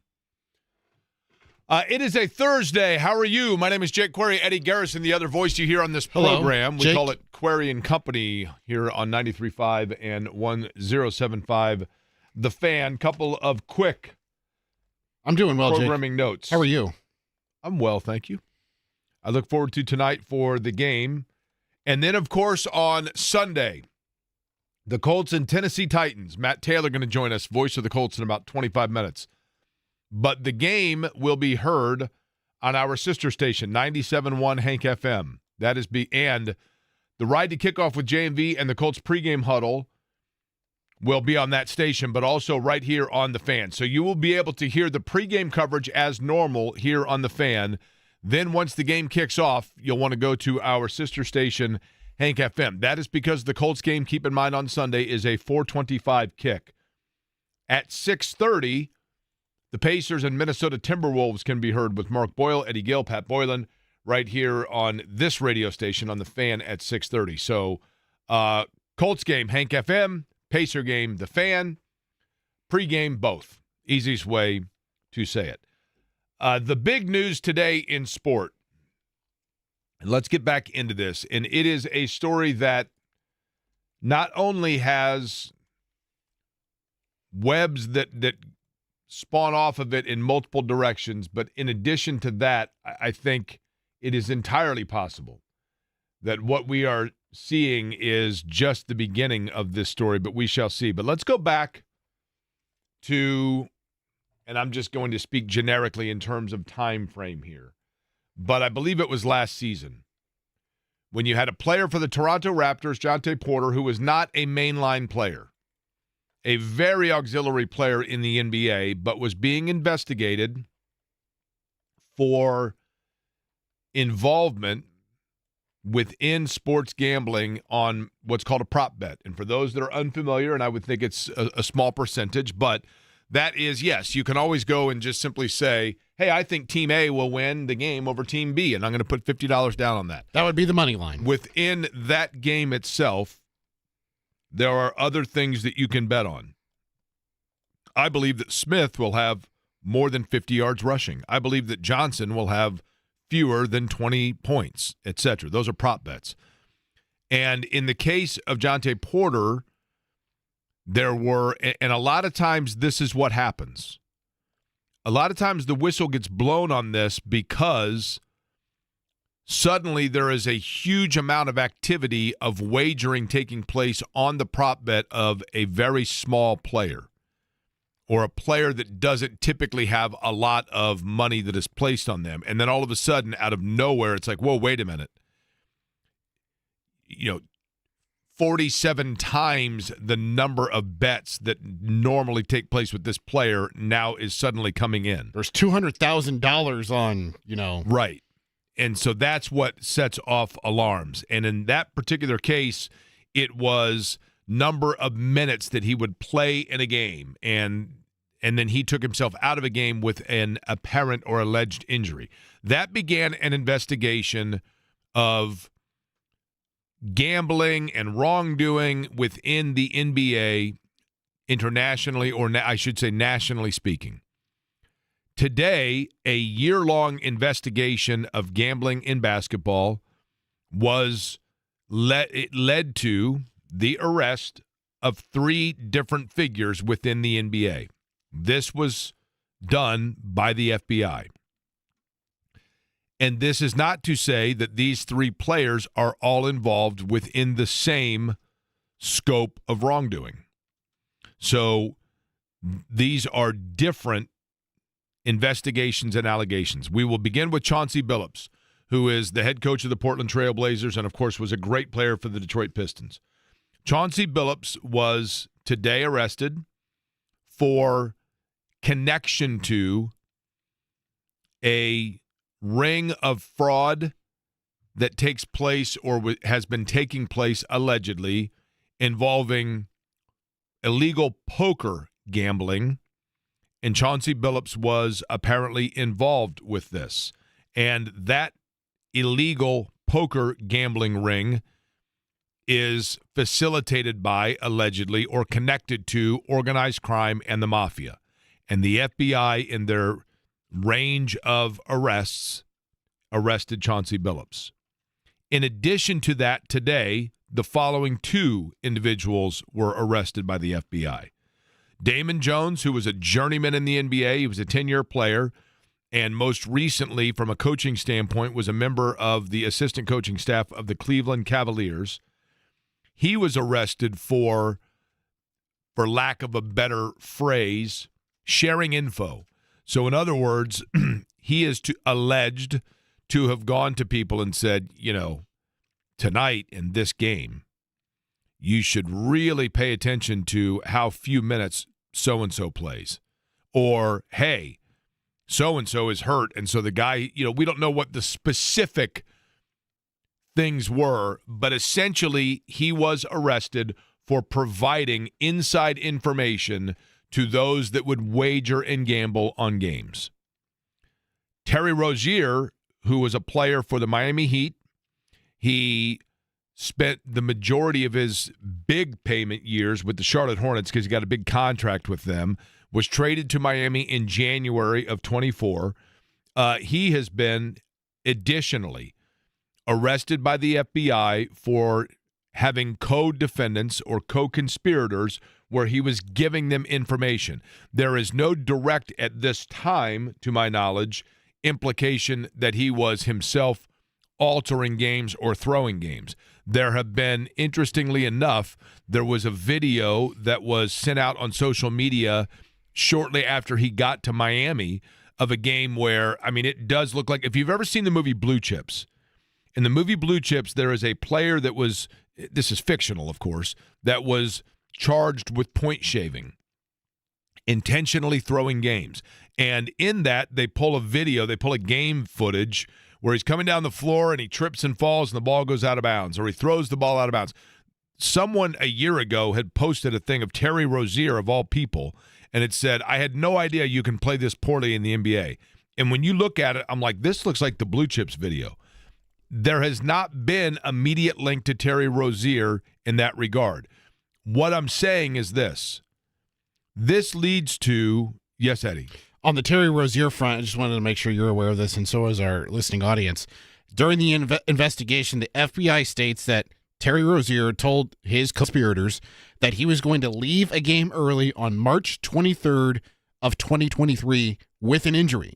In that game, Terry Rozier left after playing 10 minutes.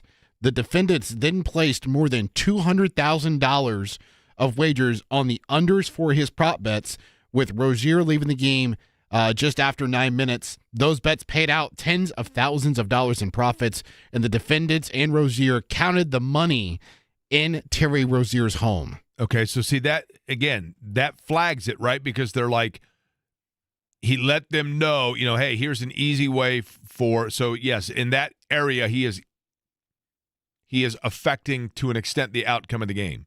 But in terms of there was a game in Cleveland where, for example, he was 3 of 14 from the floor and 1 of 8 from three-point range and 2 air balls, and he had 4 turnovers that were pretty egregious.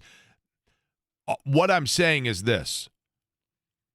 That right there of Terry Rozier allegedly telling people, look, I'm going to play this number of minutes, okay?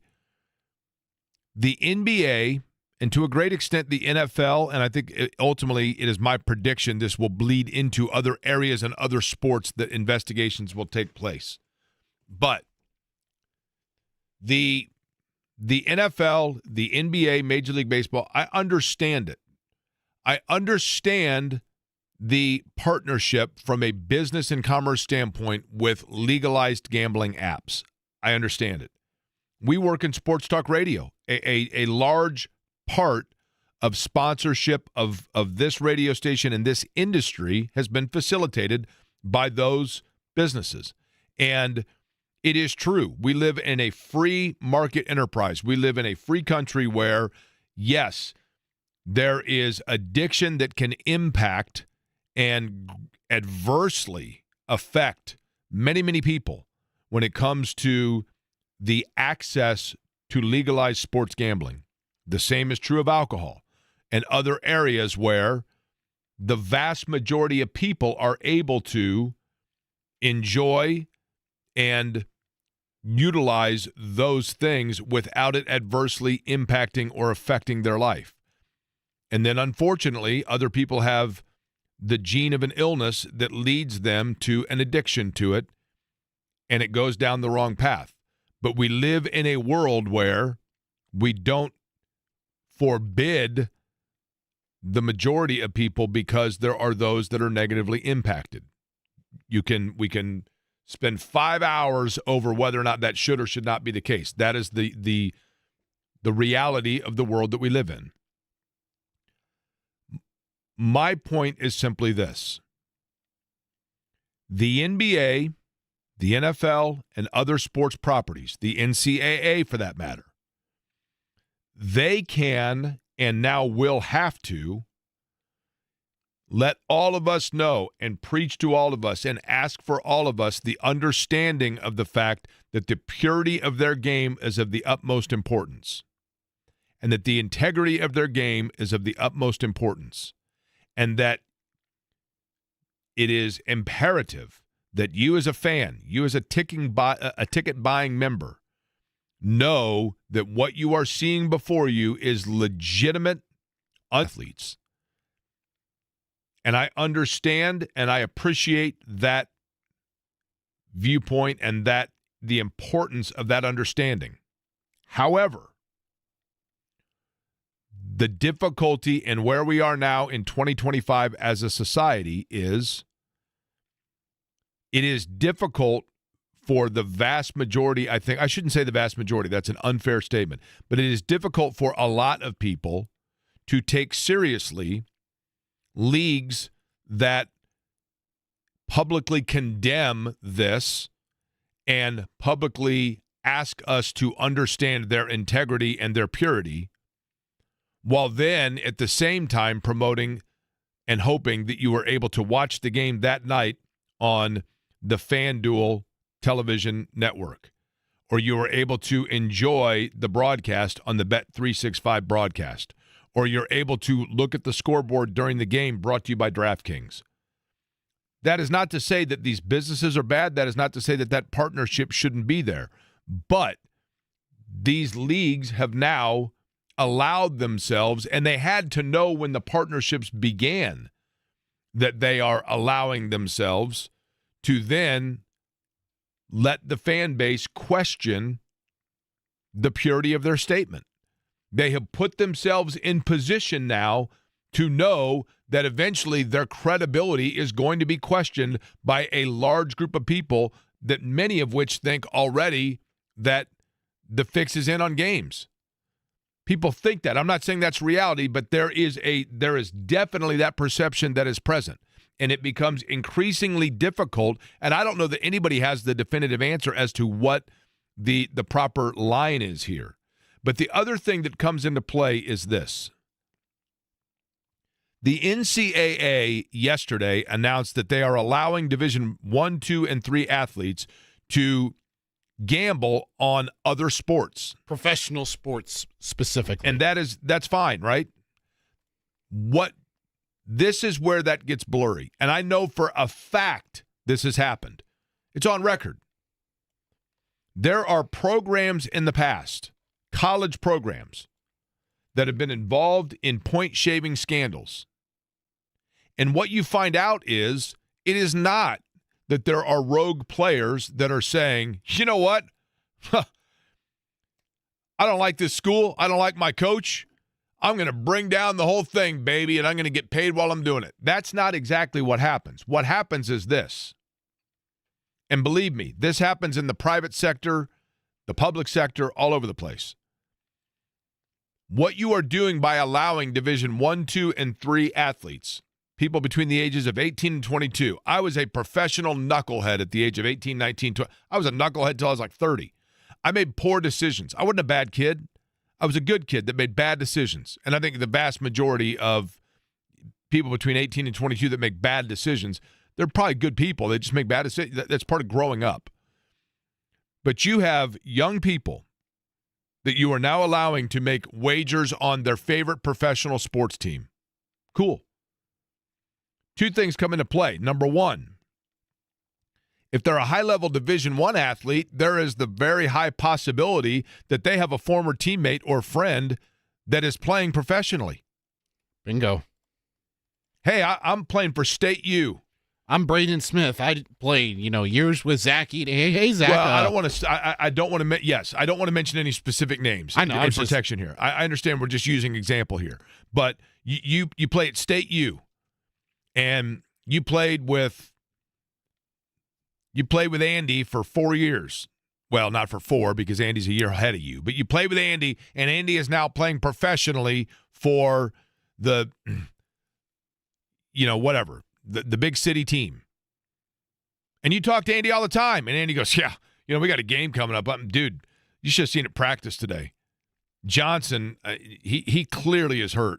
And they say he's going to play, and they're not telling anybody about it, but I'm telling you, he ain't the same. Boom. Andy now goes, I've got information here.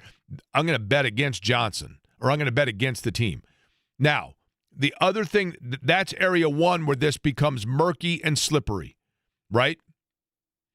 Area 2 where it becomes murky and slippery is this. You have a player, whether it be in the NBA or whether it be in college, that is within legality wagering on something. They're not bad people. They're making a bad decision on a bad wager they're making. They start to wager, and they start to get to a point where the losses now are financially impacting them, and now all of a sudden life is different for them because they have debt. But they also, within that debt they now have immediate access to impacting the result of a game. Exactly what happened with Jonte Porter, Jake, is that allegedly this Italian mafia comes in and is like, hey, I understand you have a lot of gambling debt. If you're playing tonight, you're going to do this. Correct. To make up for the debt that you owe. So I can tell you, factually, there was a case of a college basketball program where one player on the team, independently of his teammates, got into a gambling debt. The bookie then says, you know what, you owe me a lot of money. But if you don't have that money, we're going to go one of two ways with this. We'll handle it the old-fashioned way, or you pick 3 games and tell me which 3 games your team will not cover, and I will wipe the debt clean. And the player says, yes, thank you, that works. And then the bookie says, but it's not that easy. I can't trust off just one guy. So you need to conference call with me 2 of your teammates and have them verify that they will participate in this. This was an incident that happened in Division I in the last 30 years. And that is not an anomaly. Okay? And players got charged and everything else. So you have that area of it where you have people with access that don't start out with the wrong intention, but it goes in that direction, and then the wrong intention and illegality is what is seen as the quick fix to take care of it. That's the other thing that comes into play here, without a doubt. And all of it is slippery and murky, for sure. And I don't know how exactly you police it moving forward. But when you look at the NFL and you look at the NBA today issued a statement saying the integrity of our game is of the utmost importance. I'm paraphrasing. The NFL, why do you think the National Football League now requires teams to put out an injury report? Why do you think the National Football League fines teams if they are not forthright in their injury report? The reason they do all of that is because the NFL is smart enough to know that a huge portion of the fan interest of their product is gambling. And they want to make sure that you know that when you gamble on your favorite team, that everything's on the up and up. So the irony here is that you have professional sports teams now that are condemning the possibility of wrongdoing of gambling because they want to make sure that you are aware that there's purity within your bet. And they have put themselves in position to be scrutinized and questioned for the integrity of those statements and of that line that they are trying to definitively draw for you because of their business commerce partnerships with all of these apps and with all of these businesses. And they had to know when they got into business with those apps. And it's everywhere now. I mean, you can't watch a game on television without seeing all kinds of prop bet possibilities and game line possibilities and apps and promotions and wager on this and free double your bet on this one and free opportunity on this one and $50 credit here for sign up and all of those things attached to these leagues. And what the teams have done then is taken and sold, and I understand it, but they've taken a lot of money, and the only thing so far that it has cost them is the trust to a percentage of people that they are telling the truth here when they are saying that they now want to make sure that they are like distanced from it all. And I don't know where I think this, if it wants to, I think this investigation can go as deep and as far and as broad as it would like. And oftentimes, again, it is people not of malice, but rather, are there bad apples out there? Sure, of course, yes. But, you start getting into organized crime involvement and you start getting into the business association with gambling apps involvement and all of that, and it becomes a very, very slippery slope that at the same time involves some pretty sticky stuff. And you did almost know from the get-go that this was there anybody that was stunned over this, that this is a headline? And it's not. I think it's the nature of the Billups situation more so than it is with the Terry Rozier situation. Because he's a head coach, or because it involves the mafia? When you start using the term mafia, it's with the Italian mafia and the fact they went to these extreme measures of promoting, like, hey, come play poker with Damon Jones and or Chauncey Billups, and they would get all these people who have a ton of money to offer, and all of these poker games rigged card shufflers, contact lenses that you can see, like cards that were marked so you know what suit and what number it is, different sorts of glasses that you can see, x-ray tables, the whole thing. Here's the other thing where this gets, and from young people, college athletes' standpoint, where it gets, again, slippery, or professional athletes. Michael Jordan. When Michael Jordan was involved in gambling with the Chicago Bulls, and yes, we can run down the theories till the cows come home about whether or not that meant he was suspended by the NBA or whether or not that led to the unfortunate, murder of his father. There are all kinds of tentacles that you can go with that. But the thing that I always felt was this, and this is where things also get dangerous. Even if professional players, professional athletes that are making millions of dollars. Terry Rozier got a contract in Charlotte that I think was like $94 million or some absurd amount of money. So if he's betting $100,000 on some game, even if it's not an NBA game, and I don't mean on like an app, like let's say through an organized crime ring, okay, or a bookie at his favorite watering hole, whatever it may be. When you start getting into that amount of money and you start talking about, like, for example, within this ring as it related to the Chauncey Billups situation, and you have somebody losing $1.8 million, okay? $1.8 million might not be a lot of money in the grand scheme of things to a Chauncey Billups, but you can absolutely bet your rear end it is to the person who lost it. And what becomes an issue, as if it isn't already, but like in the case of Michael Jordan, what I always felt was when people said, who cares if Michael Jordan's betting 50 grand on a baseball game when he's making 50 million a year? I get it. Losing 50 grand is not a big deal to Michael Jordan, but it is to the person he owes that money to. And if he forgets it, if it slips his mind to pay it off, if he says, hey, you know what, I'll get to that later because he's got 10,000 things going on, then you get into a quagmire. And for a Division I athlete, for example, it may not mean a lot to Damon Jones of a $5,000 bet, but to the backup long snapper at State U that thinks that is given money and he bets $5,000 on it, and now all of a sudden he's down $5,000. He knows he doesn't have the money, and he's like, how in the world am I going to make this up? And then he finds out, for example, that Andy, his buddy that he played with a year ago, is now playing professionally and tells him about an injury nobody knows about. Can of worms.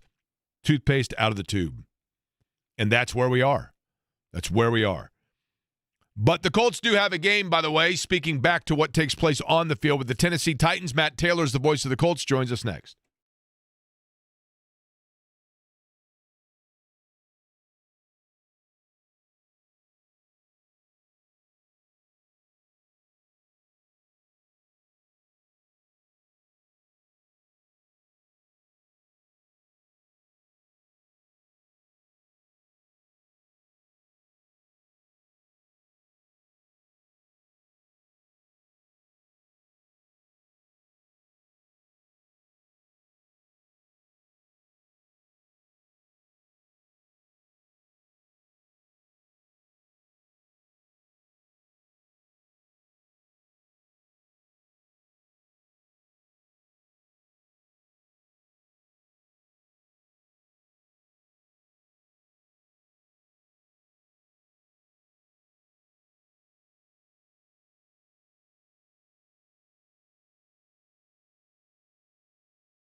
Matt Taylor is the voice of the Colts, joins us on the Java House Peel and Pour guest line. Colts and Titans coming up 4:25. Keep in mind, later kick on Sunday from Lucas Oil Stadium. Matt, let's get right to this. I thought yesterday, and we had Ralph Reiff on earlier, we were talking about interesting that Kenny Moore did not practice yesterday with that Achilles injury that he's been dealing with. Where do things stand just in terms of who still we think may be of question on Sunday and who is now definitely a go? Yeah, definitely watching Kenny Moore. That's a big one. Samson Ebicom sounds like he's going to be week to week, and I don't know what that means for Sunday, but, you put the week to week in front of his injury, it probably doesn't look good for the first week. I think that's probably a safe assumption, but we'll see. Tyquan Lewis probably gut-wise has more of a chance to play on Sunday from the defensive end. He's listed as day-to-day. Great sighting, I should say, that Ashton Dulin was back to practice.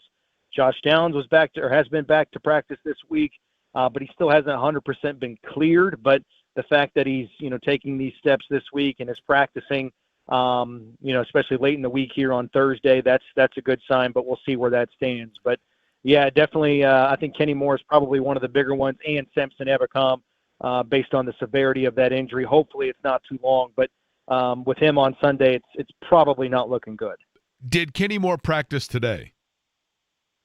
Well, we don't know yet. The injury report hasn't come out yet. So we're only out there, the media that is, we're only out there for a handful of minutes, watching stretching and the early parts of Gotcha. team drills, or I'd say individual period. But, we'll see where he is. Hopefully he's got at least a limited participation on him, hopefully more than that. But, it's kind of funny, Jake. I mean, he played a ton of snaps last week, and he had a season-high 8 tackles, and he's coming off an Achilles injury. I mean, just that word is just so – it sends a lot of shivers down people's spine, just because we're so triggered with high-profile injuries in this market getting the Achilles injury. So I wouldn't be surprised if they kind of take this approach the rest of the year based on the severity and just the type of injury that it is. Matt Taylor's our guest. He's the voice of the Colts. He's on the Java House Peel and Pour guest line.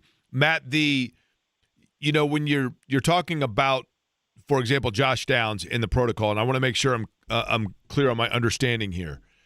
When a player goes into concussion protocol, one of the things that is of note, and you tell me if I misunderstood this, it is an independent neurologist that then ultimately has the final say and clears the player. In other words, there is no chance that the team itself would try to accelerate a guy back. Do I have that correct?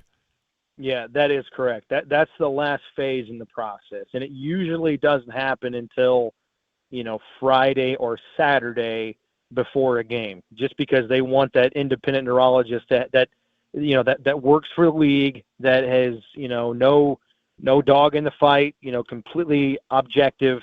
You either can or you can't play based on what we see in your reaction times and the focus level that you have. That way, the teams aren't being guilty of rushing a guy back, and there's no, for lack of a better term, there's no, responsibility on the team for rushing a guy back because it's not their decision anyways. Matt, I was saying earlier, and this is going to sound crazy, I realize, but I was saying earlier that I almost feel like this game might be the biggest coaching challenge so far of the year for Shane Steichen. And what I mean by that is there's nothing about Tennessee that jumps out at you. They're a regrouping team. They have a young quarterback, a rookie quarterback that is feeling his way. They've made a coaching change. And so just trying to keep guys focused and get them engaged with the task at hand, I would think would be a challenge. Now, with that said, and I know they're pros, I get it, right? But with that said, do you see any sort of variation to the way Shane Steichen has approached or tried to keep his guys for this particular week invested? No, I haven't. It's a good question. It's human nature. That's just it. We're all just so conditioned to, feel good about ourselves when things are going well, and to have just a natural, pat on the back, especially when you have a huge win. I thought that was a statement win. I thought that was a signature win. Most people don't believe in those, or some don't believe in those. But you go on the road and you beat a pretty good Chargers team. They're 4-2, and it was an upper echelon quarterback too. That's what it was. I mean, you beat a guy like Justin Herbert at his place, and you go, sort of toe to toe with him offensively, scoring points, and then you win by 14, and the game really wasn't even that close. You just, naturally you're feeling good about yourself, and to take, what you're saying maybe a step further. Sounds like the Titans aren't going to have. Well, I know they're not going to have L'Jarius Sneed. He was placed on IR. Sounds like there's a decent chance of them not having Jeffrey Simmons, who's their best player on defense. So that would, you would think, add even more to the possible complacency issue for the Colts. But no, I don't think they're seeing any of that, and I think that's the responsibility of the head coach to continue to game plan, just continue to go about your processes. This is what we do on Tuesday. This is how we attack Wednesday, Thursday, and Friday, and so on, and so forth, I should say. And I think it's hard to get out of that routine when you're just so conditioned. When every game in this league comes down to the last 4 minutes, you don't take anything lightly. And I think the guys have the same mindset and approach this week as they did, 3 weeks ago when they were getting ready to take on, the Broncos or, the Rams or, whatever the case is. I think the guys have the same focus, and they're just as dialed in now, despite a 1-6 team that's down some key players. And I think that's a testament to the leadership they have in the locker room and their professionalism that they bring with them every day. Matt, I think the world of Justin Herbert. I just think I really like his skill set. But the reality is this. He had a porous offensive line in front of him that was literally at the bottom of its own depth with the attrition that the Chargers have had, and yet the Colts didn't. And they did do a good job at times of getting to him. I don't want to pretend like they didn't at all, but even still, it felt like that was the ultimate litmus test, and it again illuminated the Colts' necessity to address pass rush before you start getting into, and in particular the postseason, when that becomes so important. Do you agree with that? Well, I mean, it is what it is right now. I mean, you're right. I mean, you look at the numbers, it's a high-volume defense right now, but the point total is pretty good. And at the end of the day, points allowed is really what it's all about. But, to your point, I agree with you. You can't ignore 845 yards allowed in the last 2 games combined. You can't ignore 740 passing yards allowed in the last 2 games combined. You can't ignore the fact that, you got 3 sacks last week, but they didn't come until the fourth quarter. So, you look at the pass rush numbers, the sacks and the pressures, they're very respectable league-wide. But if you go back and you watch the games, I think that's what you're alluding to. It's like you want to see more. You want to see more consistency. You want to see it show up in other parts of the game. And I think without Charvarius Ward in the back end, and, you're playing with guys like Jonathan Edwards and Mekhi Blackman, who you give them a ton of respect over, just their roles. But, everybody knows these guys really weren't on the radar at the beginning of training camp, especially Blackman, because he wasn't here, right? They traded for him, right at the end of the preseason because they needed depth. But these guys are battling, and they're scratching and clawing. And, again, you got to give them a lot of respect. But, until Ward comes back, the secondary is going to be, kind of you got to make it work. And Lou Anarumo is doing a good job of, throwing the kitchen sink at these offenses, trying to gain some sort of advantage. Kenny Moore coming back last week was really important. But, that's, I think, what this defense is going to be now until they get some stability. And also, too, hopefully one of these guys up front, like a Latu, or, hopefully when Ebicom comes back, or maybe it's Tyquan Lewis, if he gets more run, one of these guys hopefully can turn into just like a stud, like a guy that's at the end of the year going to be flirting with 12 to 15 sacks. I don't know. We'll see. But until then, I think the defense is going to be just sort of a game-changing, clutch, playmaking defense, right, where maybe they give up yards and Matt, they give up points. I get the fact, and this. I mean, chicken and egg theory. We can sit here and discuss till the cows come home whether or not pass rush, leads to good defensive coverage play, or if the good defensive backfield then necessitates for less time that Right. you need for a pass rush, etc. The reality is this. When the Colts were in their heyday, offensively speaking, Bill Polian said, look, I'm going to get two bookends in Mathis and Freeney that are going to go after the quarterback because I know teams are going to have to throw against us for the last 2.5 quarters of a game because we're going to get out to leads with Peyton Manning and people are going to be playing from behind. And this offense, the way it's playing, historically speaking, doing things with efficiency that not even those offenses did, only further shows the necessity to be able to take advantage of the fact that teams are going to be throwing against them. But we'll see if that happens coming up on Sunday with the Tennessee Titans. Matt will be on the call again. 4:25 kick. You can hear it on 97.1, our sister station, Hank FM. Matt, appreciate the time as always, man, and enjoy this weekend, all right? All right. Appreciate you guys. Have a good week coming up. All right, Matt Taylor, the voice of the Colts, joining us on the Java House Peel and Pour guest line. We'll come back. I saw Chris Love last night of Love Heating and Air. Sat there and shot the bowl with him, just like we're going to do with John as part of our crossover. Brought to you by Love Heating and Air. Love-HVAC.com. 317-353-2141.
10 minutes before the hour of 3 o'clock, you have plenty of time to get yourself over to Brooks School Road, where J&B is at Joe's Grill. Joins us now on the crossover, brought to you by the good guys at Love Heating and Air, love-hvac.com, 317-353-2141. A number of things to discuss today, John, including the Colts getting set for Tennessee and the Pacers obviously getting things underway.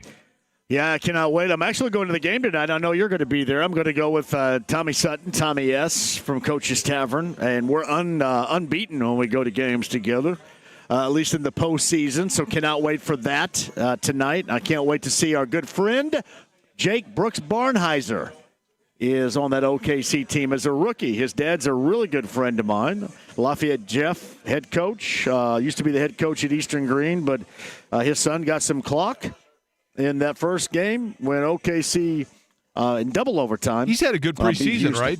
Yes, they like him a great deal. And Sam Presti liked him. He was a hard target of Sam Presti for a long time, even when he was going through that season-ending injury at Northwestern. He was a target of Sam Presti for a while. I'm assuming when you're a target of Sam Presti kind of knows what he's doing, doesn't he, Jake? Just a little bit? It's so funny because if you look at OKC and then let's say Philly, Philly did the same thing. Matter of fact, before Oklahoma City, where they just loaded up on all these draft picks. Bottom line is you got to hit on them. And Philly, it never came together. And with Oklahoma City, it's like, good Lord. Now, did you watch last night, John? Did you watch Wembanyama last night? I did. Yeah, I did. I mean, what do you do? We'll all settle down with it, though. He's not going. He's great. Don't get me wrong, but I think that we'll all settle down. Not that becomes normal, but he's really good. I just think that once defenses will figure out a little bit more and better teams than Dallas how to deal with him. But he is spectacular. I did watch Milwaukee last night, Jake. Did you happen to watch any of the Bucks game? Well, I saw. Miles had one of his shot fake and drive dunks, but he also had some pretty porous attempts from the outside, right? His first shot as a Milwaukee Buck was an air ball. Yeah. And he went 11-8 and had 3 blocks.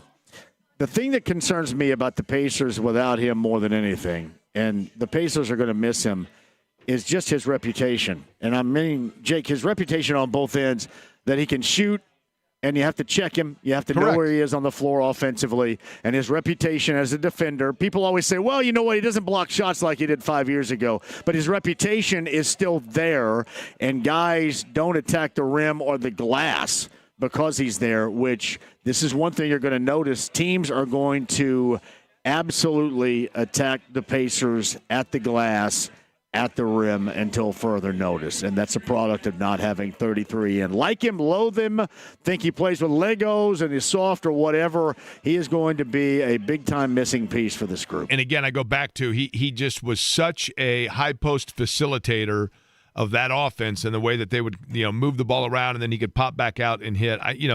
Say what you want about the consistency with which he scored, but his ability to do it and facilitate was very important, no question. All right, John, we'll throw it out to you in just a couple, all right? You got it, buddy. All right, Thank you. J&B, again, Joe's out on Brooks School Road, up in Fishers. All right, again, tonight, a reminder, if you are going to the Pacer game, yes, there will be at about 7 o'clock tonight is when they're going to raise the banner for the Eastern Conference championship, and then Nancy Leonard, a standing ovation for her after a moment of silence. That is just before the national anthem taking place tonight. By the way, I mentioned yesterday, I kind of briefly threw it in there that you were going to be excited if you go to the Indiana game on Saturday and you're a fan of IndyCar. I will simply tell you that the reigning Indy 500 champion and a 2-seater are probably involved, and perhaps the Bison as well, which will be cool on Saturday. More about that, I guess, tomorrow. John's up next. I thank you for listening to Query & Company.